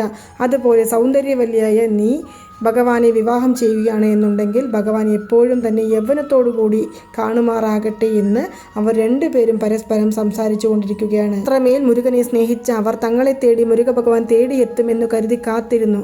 പക്ഷേ കാലങ്ങൾ കടന്നുപോയി ഒഴികെ മുരുകഭഗവാൻ ഇവരെ തേടിയെത്തിയില്ല. ഒരു കാലഘട്ടത്തിൽ അവർക്ക് തന്നെ ഞങ്ങൾ എന്താണ് ഇങ്ങനെയെന്ന് തോന്നുകയും തങ്ങളുടെ അലങ്കാരങ്ങളെല്ലാം മാറ്റിവെച്ച് വെളുത്ത നിറത്തിലുള്ള വസ്ത്രങ്ങൾ ധരിക്കുവാനും തുടങ്ങി. മാത്രമല്ല മുരുകനെ മനസ്സിൽ ചിന്തിച്ച് ധ്യാനം ചെയ്യുവാനും തുടങ്ങി. പരിപൂർണ്ണ ഭക്തിയോടുകൂടി ആരൊരാൾ ധ്യാനം ചെയ്താലും തപസ്സനുഷ്ഠിച്ചാലും ശിവഭഗവാനാകട്ടെ മുരുകഭഗവാനാകട്ടെ അവർക്ക് അനുഗ്രഹം നൽകുവാനായിട്ട് അവരുടെ മുന്നിൽ എത്തുമെന്നുള്ളത് നമുക്ക് എല്ലാവർക്കും അറിയാവുന്ന ഒരു കാര്യമാണ്. അങ്ങനെ സാക്ഷാൽ മുരുകഭഗവാൻ അവരുടെ മുന്നിലേക്ക് എത്തി. എല്ലാം അറിഞ്ഞാലും മുരുകഭഗവാൻ ഒന്നും അറിയാത്ത ഭാവത്തിൽ നിങ്ങൾ ആരാണ് എന്ന് ചോദിക്കുന്നു. അവർ 2 പേരും ഒന്നും തന്നെ ഉരിയാടാതെ നാണത്തോടു കൂടി തല കുനിഞ്ഞു നിൽക്കുകയാണ് ചെയ്തത്. കാരണം അവർ ഇത്രയും കാലം കാത്തിരുന്ന മഹാപുരുഷനാണ് അവരുടെ മുന്നിലേക്ക് വന്ന് നിൽക്കുന്നത്. എന്ത് ചോദിക്കണം എന്ത് പറയണമെന്ന് അവർക്ക് യാതൊരു നിശ്ചയവും ആ സമയത്ത് ഉണ്ടായിരുന്നില്ല. പക്ഷേ എല്ലാം അറിയുന്ന മുരുകഭഗവാൻ 2 പേരെയും ചേർത്ത് നിർത്തി. നിങ്ങൾ എന്തിനു വേണ്ടിയാണ് തപസ്സനുഷ്ഠിച്ചത് എന്ന് എനിക്കറിയാം. പക്ഷേ എൻ്റെ അവതാരം എന്ന് പറയുന്നത് എൻ്റെ പിതാവ് ഞാൻ ശൂരപത്മാസുരനെ വധം ചെയ്യുവാൻ വേണ്ടി എനിക്ക് അനുഗ്രഹിച്ചു തന്ന ഒരു അവതാരമാണ്. മാത്രമല്ല ഈ ഒരു സാഹചര്യത്തിൽ എനിക്ക് നിങ്ങളെ വിവാഹം കഴിക്കുവാൻ സാധിക്കില്ല. അതുകൊണ്ട് അമുദവല്ലിയായ നിങ്ങൾ അവിടെ ദേവലോകത്തിൻ്റെ തലവനായ ഇന്ദ്രൻ്റെ പുത്രിയായി വളരുക. മാത്രമല്ല നിങ്ങളുടെ സഹോദരിയായ സൗന്ദര്യ ഭൂലോകത്തിലേക്ക് പോകണം. ഒരു ആശ്രമത്തിൽ ശിവമുനിയുടെ മകളായി വളർന്നു വരട്ടെ എന്നുള്ള അനുഗ്രഹം സഹോദരിമാർ 2 പേർക്കും മുരുകഭഗവാൻ കൊടുത്ത് അനുഗ്രഹിക്കുന്നു. ഇത് പറഞ്ഞതിനു ശേഷം വീണ്ടും ബാലമുരുകനായിട്ട് കൈലാസത്തിലേക്ക് തൻ്റെ മാതാപിതാക്കളുടെ അടുത്തേക്ക് പോയി. ബാലമുരുകനായി നിൽക്കുന്ന മുരുകഭഗവാനെ ശിവഭഗവാനും പാർവതി ദേവിയും വാരി പുണർന്നുകൊണ്ട് തങ്ങളുടെ നടുവിൽ ഭഗവാനെ ഇരുത്തുകയാണ് ചെയ്തത്. അതായത് ശിവഭഗവാനെയും പാർവതി ദേവിയുടെയും നടുവിൽ മുരുകഭഗവാൻ ഇരിക്കുന്ന ആ ഒരു കാഴ്ച കാണാൻ ദേവന്മാരെല്ലാവരും തന്നെ കൈലാസത്തിലേക്ക് വന്നു നിന്നു. ഈ ഒരു കാഴ്ചയെ സോമസ്കന്ധം എന്നാണ് പറയുന്നത്. പല ക്ഷേത്രങ്ങളിലും മുരുകഭഗവാൻ നടുവിലും അതുപോലെ തന്നെ ശിവഭഗവാനും പാർവതി ദേവിയും ഇരുവശങ്ങളിലുമായും ഉണ്ടാകും. മക്കളുടെ ഉയർന്ന വിദ്യാഭ്യാസത്തിനു വേണ്ടിയും അവരുടെ പഠിച്ച ജോലിക്കനുസൃതമായ തൊഴിലിനു വേണ്ടിയും പ്രാർത്ഥിക്കാവുന്ന ഒന്നാണ് ഈ സോമസ്കന്ധം എന്ന് പറയുന്നത്. ആരോഗ്യങ്ങൾക്ക് വേണ്ടിയും മക്കളുടെ ഉയർച്ചയ്ക്ക് വേണ്ടിയും വിദ്യാഭ്യാസത്തിനു വേണ്ടിയും അമ്മമാർ സോമസ്കന്ധമുള്ള ക്ഷേത്രത്തിൽ പോയി തൊഴുതാൽ അവർ ആഗ്രഹിച്ച കാര്യങ്ങളെല്ലാം നേടിയെടുക്കുവാൻ സാധിക്കുന്നതാണ്. സോമസ്കന്ധ രൂപത്തിൽ ഭഗവാൻ ഉള്ള സമയത്ത് നമ്മൾ ഏത് കാര്യങ്ങൾ ചോദിച്ചാലും നിറവേറി കിട്ടുമെന്ന് ഞാൻ പറഞ്ഞു. ഇതുപോലെ തന്നെ ദേവാദിദേവന്മാരെല്ലാവരും നമുക്ക് ഈ ഒരു സാഹചര്യത്തെ അനുകൂലമാക്കാം എന്ന് കരുതി മുരുകഭഗവാനോടും ശിവഭഗവാനോടും പാർവതി ദേവിയോടുമായിട്ട് പറയുന്നു, നിങ്ങളുടെ അടുത്തിരിക്കുമ്പോൾ ബാലമുരുകനായിട്ടും പുറത്തേക്ക് വരുന്ന സമയത്ത് സുബ്രഹ്മണ്യ സ്വാമിയായിട്ടും കാഴ്ച തരുന്ന മുരുകഭഗവാന് ശൂരപത്മനെ വധം ചെയ്യുവാനുള്ള സമയമായി എന്ന് ഞങ്ങൾ കരുതുന്നു. അതിനുള്ള അനുവാദം ഭഗവാനെ ശിവഭഗവാനോട് ചോദിക്കുകയാണ് നിങ്ങൾ കൊടുത്ത് അനുഗ്രഹിക്കുക എന്ന് ദേവാദിദേവന്മാർ പറയുന്നു. ദേവാദിദേവന്മാർ ഈ ഒരു സാഹചര്യത്തിൽ ചോദിച്ച ചോദ്യങ്ങൾ ശരിയാണ് എന്ന് മനസ്സിലാക്കിയ നമ്മുടെ ശിവഭഗവാൻ അവർക്ക് അതിനുള്ള അനുവാദവും കൊടുക്കുന്നു. പിന്നീട് ശിവഭഗവാൻ മുരുക ഭഗവാനോട് പറയുന്നു, മുരുക, അവതാര ലക്ഷ്യം പൂർത്തിയാക്കുവാനുള്ള സമയമായി. ശൂരപത്മാസുരൻ, താരകാസുരൻ, സിംഹമുഖൻ 3 പേരെയും വധം ചെയ്ത് അവരുടെ വംശത്തിൽ ഒരാൾ പോലും ഈ ഭൂമിയിൽ ഇനി ബാക്കിയില്ല എന്ന് ഉറപ്പാക്കിയതിനു ശേഷം നിങ്ങൾ തിരിച്ചു വരിക. അതിനുവേണ്ടി 12 ആയുധങ്ങളും മാത്രമല്ല 1,00,000 കുതിരകളെയും ഞാൻ നിങ്ങൾക്ക് സമ്മാനമായി തരുന്നുണ്ടെന്ന് പറഞ്ഞ ശിവഭഗവാൻ അനുഗ്രഹിക്കുന്നു. ഈ സമയത്ത് പാർവതീദേവി തൻ്റെ പുത്രനെ നോക്കി പറയുന്നുണ്ട്, ബാലകനെ, എതിരിയെ സംഹാരം ചെയ്ത് വെട്രിവേലനാകെ തിരിച്ചു വരണം എന്ന് പാർവതീദേവി മുരുക ഭഗവാനെ അനുഗ്രഹിക്കുന്നു. ഇവരെല്ലാവരും ഓരോ അനുഗ്രഹം കൊടുക്കുമ്പോൾ നമ്മുടെ പരന്താമൻ ഒന്നും കൊടുക്കാതിരിക്കുമോ? അല്ല, മരുമകനെ അത്രയും സ്നേഹമല്ലേ. അതുകൊണ്ട് തന്നെ പരന്താമൻ ഈ തേര് വലിക്കുവാനായിട്ട് വായുദേവനെ നിയമിക്കുകയാണ് ചെയ്യുന്നത്. കാറ്റിൻ്റെ വേഗത ഈ ലോകത്തിൽ ഒന്നിനും തന്നെയില്ല. അതുകൊണ്ട് മുരുക ഭഗവാന്റെ തേര് വഹിക്കുവാനുള്ള ആ ഒരു നിയോഗം എന്ന് പറയുന്നത് വായുവിന് തന്നെയാണ് ഉള്ളത് എന്ന് പറഞ്ഞ് പരമാത്മാവ് നമ്മുടെ മുരുക ഭഗവാന് വായുദേവനെ കൊടുക്കുന്നു. ബ്രഹ്മഋഷി, വസിഷ്ഠർ, ദേവഋഷി, നാരദർ എന്നിവരെല്ലാം മുരുക ഭഗവാൻ ആവശ്യമായ മന്ത്രങ്ങൾ പറഞ്ഞുകൊടുത്ത് അനുഗ്രഹിക്കുന്നു. അങ്ങനെ മുരുക ഭഗവാൻ യുദ്ധത്തിന് പുറപ്പെടുകയുണ്ടായി. വെട്രിവേൽ വീരവേൽ എന്നുള്ള ആ ഒരു കോശം അവിടെ എല്ലാവിടെയും മുഴങ്ങി നിന്നു. തൻ്റെ കൂടെ വരുന്നവരെല്ലാം വെട്രിവേൽ വീരവേൽ എന്നുള്ള കോശം മുഴക്കിക്കൊണ്ടേ മുരുകനെ പിന്തുടർന്ന് വന്നുകൊണ്ടിരുന്നു. ഈ പടകൾ നേരെ പോയത് മായാപുരി എന്നുള്ളൊരു പട്ടണത്തിലേക്കാണ്. അവിടെ ചെന്നപ്പോൾ ഇവരെ ഒരു വലിയ മലയാണ് വരവേറ്റത്. വീരബാഹുവിനെ മുരുക ഭഗവാൻ തൻ്റെ അടുത്തേക്ക് വിളിച്ചു പറഞ്ഞു, എനിക്ക് ആരെയും കൊല്ലുവാൻ ആഗ്രഹമില്ല. എന്നെ മാത്രം ആരെന്ത് പറഞ്ഞാലും ഞാൻ കേട്ടു നിൽക്കും. പക്ഷേ എൻ്റെ കൂടെയുള്ളവരെയും ചേർത്ത് അവർക്ക് ദ്രോഹം ചെയ്യുന്ന രീതിയിൽ ആരെന്തു ചെയ്താലും ഞാൻ സഹിക്കില്ല. അതുപോലെ തന്നെയാണ് ശൂരനും. അതുകൊണ്ട് ശൂരൻ്റെ കൂടെയുള്ളവരെയാണ് നമ്മൾ ആദ്യം വധം ചെയ്യേണ്ടത്. അവരെയാണ് നമ്മൾ ആദ്യം എതിരേൽക്കേണ്ടത്. മാത്രമല്ല, നമ്മുടെ എതിരികൾ വളരെ ബലഹീനരാണ്, എന്നെക്കൊണ്ട് അവരെ ജയിക്കുവാൻ സാധിക്കുമെന്നുള്ളൊരു തോന്നൽ ഒരിക്കലും നമ്മുടെ മനസ്സിൽ വന്നു ചേരുവാൻ പാടില്ല. കാരണം എപ്പോൾ നമ്മുടെ മനസ്സിൽ അങ്ങനെയുള്ളൊരു അഹങ്കാരം വന്നു ചേരുന്നുവോ ആ ഒരു സമയത്ത് വിജയത്തിൻ്റെ ദേവി എന്നറിയപ്പെടുന്ന വിജയദേവി നമ്മളെ തേടി വരികയില്ല എന്നുള്ളത് ഞാൻ ഈ ഒരു നിമിഷത്തിൽ നിങ്ങളോട് എല്ലാവരോടും ചേർന്ന് പറയുകയാണ് ചെയ്യുന്നത് എന്ന്. ഇത് വീരബാഹുവിനോട് മാത്രം പറഞ്ഞ ഒരു കാര്യമല്ല, നമുക്കെല്ലാവർക്കും ചേർന്ന് മുരുക ഭഗവാൻ പറയുന്ന ഒരു കാര്യമാണ്. കാരണം എപ്പോൾ നമ്മുടെ അഹങ്കാരം, ഞാനാണ് എല്ലാം, എനിക്ക് എല്ലാവരെയും നേരിടുവാൻ സാധിക്കുമെന്നുള്ള അഹങ്കാരം നമ്മുടെ തലയിൽ കയറി നിൽക്കുന്നുവോ ആ സമയത്ത് തന്നെ നമ്മുടെ തോൽവി നമ്മളെ തേടി വന്നുകൊണ്ടിരിക്കുന്നു എന്ന് നമുക്ക് മനസ്സിലാക്കുവാനായിട്ടാണ് മുരുക ഭഗവാൻ വീരബാഹുവിനോട് ഈ ഒരു കാര്യം പറയുന്നത്. അതുകൊണ്ട് ആനമുഖത്തോടു കൂടിയ താരകാസുരനെയാണ് നമ്മൾ ആദ്യം വധിക്കേണ്ടത്. നിന്നോടൊപ്പം ഞാൻ 54 പേരെ അയച്ചു വിടുന്നുണ്ട്. കൂടെ തന്നെ വീരകേസരിയെയും അയക്കുന്നുണ്ട്. നിങ്ങൾ നേരെ താരകാസുരൻ്റെ കൊട്ടാരത്തിലേക്ക് ചെല്ലുക, ഞാൻ പിറകിൽ വരാം എന്ന് പറഞ്ഞ് വീരബാഹുവിനെ അവിടെ നിന്നും മുരുക ഭഗവാൻ അയച്ചു വിടുന്നു. വീരബാഹുവിൻ്റെ പടകൾ നേരെ കോട്ടയുടെ അകത്തേക്ക് ചെന്നു. കോട്ടയിലേക്ക് വന്ന വീരബാഹുവിനെ താരകാസുരനും അവൻ്റെ കൂട്ടാളികളും അമ്പെയ്താണ് വരവേറ്റത്. വലിയ ഒരു യുദ്ധം തന്നെ ആ ഒരു സമയത്ത് നടന്നു. അവസാനം വീരകേസരിയും താരകാസുരനും നേർക്കുനേർ മോദിക്കൊണ്ടിരുന്ന സമയത്ത് താരകാസുരൻ്റെ മുന്നിൽ പിടിച്ചു നിൽക്കുവാനായില്ല. അവർ മയങ്ങി താഴെ വീഴുകയാണ് ചെയ്തത്. വീരകേസരി താഴെ വീണതും വീരബാഹു താരകാസുരൻ്റെ മുന്നിലേക്ക് വന്നു. താരക, മര്യാദയ്ക്ക് ഞാൻ പറയുകയാണ്, എൻ്റെ കാലിൽ വീണ് ശരണാഗതി അടയൂ. എൻ്റെ മുന്നിൽ വന്ന് നിൽക്കുന്ന ശത്രുക്കളെ ഒരിക്കലും ഞാൻ വെറുതെ വിട്ടതായി ഒരു ചരിത്രത്തിൽ പോലും പറയുന്നില്ല. എൻ്റെ കാലിൽ വീണ് മാപ്പപേക്ഷിച്ച് രക്ഷപ്പെട്ട് ഓടിക്കോളൂ എന്ന് പറയുമ്പോൾ താരകാസുരൻ വീരബാഹുവിനോടായിട്ട് പറയുന്നുണ്ട്, നിന്റെ തലവനായ മുരുകനെ കണ്ടാൽ പോലും ഞാൻ പേടിക്കില്ല, പിന്നെയല്ലേ നീ. ഇത് ഒരു വാക്കുതർക്കത്തിൽ കലാശിക്കുകയും പിന്നീട് അവസാനം യുദ്ധത്തിലേക്ക് പുറപ്പെടുകയും ചെയ്തു. യുദ്ധത്തിൽ 2 പേരും മാറി മാറി അമ്പെയ്തുകൊണ്ടിരുന്നു. അവസാനം വീരബാഹു തൻ്റെ വീരഭദ്രം എന്നുള്ള അസ്ത്രത്തെ താരകാസുരൻ്റെ നേർക്ക് നോക്കിയെറിഞ്ഞു. താരകാസുരന് അതിനെതിരായി പിടിച്ചു നിൽക്കുവാൻ സാധിച്ചില്ല. താരകാസുരൻ അവിടെ നിന്ന് ഓടി രക്ഷപ്പെടുവാൻ തുടങ്ങി. താരകാസുരൻ അവിടെ നിന്ന് നേരെ ഓടിയത് ക്രൗഞ്ചമലയ്ക്കുള്ളിലേക്കാണ്. ക്രൗഞ്ചമലയുടെ ഗുഹയ്ക്കുള്ളിലേക്ക് പോയിട്ട് താരകാസുരൻ ഒളിഞ്ഞിരിക്കുകയാണ് ചെയ്തത്. പക്ഷേ തൻ്റെ തലവനായ മുരുക ഭഗവാൻ താരകാസുരനെ വധം ചെയ്തതിനു ശേഷം തിരിച്ചു വരുവാനായിട്ടാണ് വീരബാഹുവിനോട് പറഞ്ഞിരിക്കുന്നത്. വീരബാഹു ആകട്ടെ താരകാസുരനെ തേടി ക്രൗഞ്ചമലയ്ക്കകത്തേക്ക് കയറി. ഇത് ഒരു ചതിയാണ് എന്ന് വീരബാഹുവിന് അറിഞ്ഞിരുന്നില്ല. വീരബാഹു കയറിയ ഉടൻ തന്നെ ആ മലയുടെ വാതിലുകൾ 2ഉം കൊട്ടിയടയ്ക്കപ്പെട്ടു. ഇത് ശൂരപത്മൻ്റെ കൽപ്പനയായിരുന്നു. വീരബാഹു മലയ്ക്കകത്തേക്ക് കുടുങ്ങിക്കിടക്കുകയാണ്. ഇരുൾ നിറഞ്ഞ ആ മലയുടെ സൈഡുകളിലെല്ലാം തന്നെ വീരബാഹു തപ്പി നോക്കുകയാണ്, എവിടെയെങ്കിലും താരകാസുരൻ മറഞ്ഞിരിപ്പുണ്ടോ എന്നുള്ളത്. ഈ ഒരു സമയത്ത് വീരബാഹുവിൻ്റെ കൂടെ വന്ന യോദ്ധാക്കൾ എല്ലാവരും തന്നെ വെളിയിൽ നിന്നുകൊണ്ട് വളരെയധികം പരിഭ്രമിച്ചുകൊണ്ട് നിൽക്കുന്നു. മുരുക, അകത്തേക്ക് പോയ വീരബാഹു ഇതുവരെയും തിരിച്ചു വന്നിട്ടില്ലല്ലോ, എന്ത് സംഭവിച്ചു എന്ന് ഞങ്ങൾക്കറിയില്ലല്ലോ എന്നോർത്ത് വിഷമിച്ചു നിൽക്കുകയാണ്. ദേവപ്പടകളും മാത്രമല്ല വീരകേസരിയും വീരബാഹുവിനെ രക്ഷിക്കുവാനായിട്ട് ക്രൗഞ്ചമലയുടെ അരികിലേക്ക് പോയി. ക്രൗഞ്ചമലയാകട്ടെ ഇവരെ എല്ലാവരെയും അകത്തേക്ക് ക്ഷണിക്കുവാൻ എന്ന വണ്ണം അതിൻ്റെ വാതിലുകൾ രണ്ടും തുറന്നു വെച്ച് കാത്തു നിൽക്കുകയാണ്. ഈ യോദ്ധാക്കളും വീരകേസരിയും എല്ലാവരും തന്നെ അകത്തേക്ക് കയറിയ ഉടനെ വീണ്ടും ആ 2 വാതിലുകളും കൊട്ടി അടയ്ക്കപ്പെട്ടു. അവർ വീണ്ടും ഇരുളിലേക്ക് തള്ളപ്പെട്ടു. മാത്രമല്ല പുറത്തു നിൽക്കുന്ന ദേവസേനകൾ അസുരപ്പടകൾ എല്ലാവരും തന്നെ കൊന്നൊടുക്കുവാൻ തുടങ്ങി. അവർ അങ്ങും ഇങ്ങും പാഞ്ഞോടുവാൻ തുടങ്ങി. ഈ ഒരു സമയത്ത് നാരദ മഹർഷി നേരെ ഇതെല്ലാം കണ്ടുകൊണ്ട് മുരുക ഭഗവാന്റെ അടുത്തേക്ക് പോയി പറഞ്ഞു, നിങ്ങൾ കൂടെ ഇരുന്നു കൊണ്ടും അവർക്ക് ഈ ഒരു ഗതി വന്നല്ലോ, അവരെ ഇനി തിരിച്ചു കിട്ടുമോ എന്ന് പോലും അറിയില്ല. താങ്കളുടെ സഹോദരനായ വീരകേസരിയെയും വീരബാഹുവിനെയും ക്രൗഞ്ചമല വിഴുങ്ങിക്കഴിഞ്ഞിരിക്കുന്നു, എങ്ങനെയാണ് ഇനി അവരെ രക്ഷിക്കുക എന്ന് പറഞ്ഞ് മുരുക ഭഗവാനോട് നാരദർ കലഹിച്ചു കൊണ്ടേയിരിക്കുന്നുണ്ട്. ഇത് കേട്ട മുരുക ഭഗവാനാകട്ടെ ദേഷ്യത്തിന്റെ ഉച്ചിയിലെത്തി. ഉടൻ തന്നെ മുരുക ഭഗവാൻ വായുദേവനെ വിളിച്ച് ക്രൗഞ്ചിമലയുടെ അടുത്തേക്ക് പോകുവാനായിട്ട് തൻ്റെ യോദ്ധാക്കളോടുകൂടി നേരെ അങ്ങോട്ടേക്കാണ് പോയത്. ക്രൗഞ്ചിമലയുടെ അടുത്തേക്ക് മുരുക ഭഗവാൻ എത്തിയതോടുകൂടി ദേവന്മാർക്ക് എല്ലാവർക്കും വീണ്ടും പഴയ ഉത്സാഹം തിരിച്ചെടുക്കുവാൻ സാധിച്ചു. കാരണം തൻ്റെ തലവനായ മുരുക ഭഗവാൻ ഞങ്ങളെ തേടി വന്നിരിക്കുന്നു, ഇനി ഞങ്ങളെ തോൽപ്പിക്കുവാൻ ആരെക്കൊണ്ടും സാധിക്കില്ല എന്ന് പറഞ്ഞ് അവർ വളരെ ഉത്സാഹത്തോടെ കോശം വിളിക്കുവാൻ തുടങ്ങി. ക്രൗഞ്ചിമലയുടെ അടിവാരത്തിൽ നിന്നും പതിയെ എത്തി നോക്കിയ താരകാസുരന് ഒരു 1000 സൂര്യന്മാർ ഒന്നിച്ച് ജ്വലിച്ചു നിൽക്കുന്നത് പോലെയാണ് മുരുക ഭഗവാൻ തേരിലിരിക്കുമ്പോൾ തോന്നിയത്. താരകാസുരൻ തൻ്റെ ദൂതനോട് പോയി ചോദിച്ചു, ദൂതനെ, ആ തേരിൽ നിൽക്കുന്ന വ്യക്തി ആരാണ്? കാണുമ്പോൾ 1000 സൂര്യന്മാർ ഒരുമിച്ച് ജോലിയോടുകൂടി നിൽക്കുന്നത് പോലെ തോന്നുന്നു. ശിവഭഗവാന്റെ നെറ്റിക്കണ്ണിലെ അഗ്നിയെപ്പോലെ ജ്വലിച്ചു നിൽക്കുന്നവനായിട്ടാണ് ഈ യുവാവിനെ കാണുമ്പോൾ എനിക്ക് തോന്നുന്നത്. അതിലേറെ അഗ്നി ഈ യുവാവിന് ചുറ്റുമുണ്ട് എന്ന് ഞാൻ മനസ്സിലാക്കുന്നു. എനിക്ക് ഈ യുവാവിനെ കാണുമ്പോൾ 2 കൈയുമെടുത്ത് തൊഴുതുവാനാണ് തോന്നുന്നത്. നിങ്ങൾക്ക് ഇവരെക്കുറിച്ച് എന്തെങ്കിലും അറിയുമോ എന്ന് ചോദിക്കുമ്പോൾ ദൂതൻ നമ്മുടെ താരകാസുരനോട് പറയുകയാണ്, എനിക്ക് അറിയാം.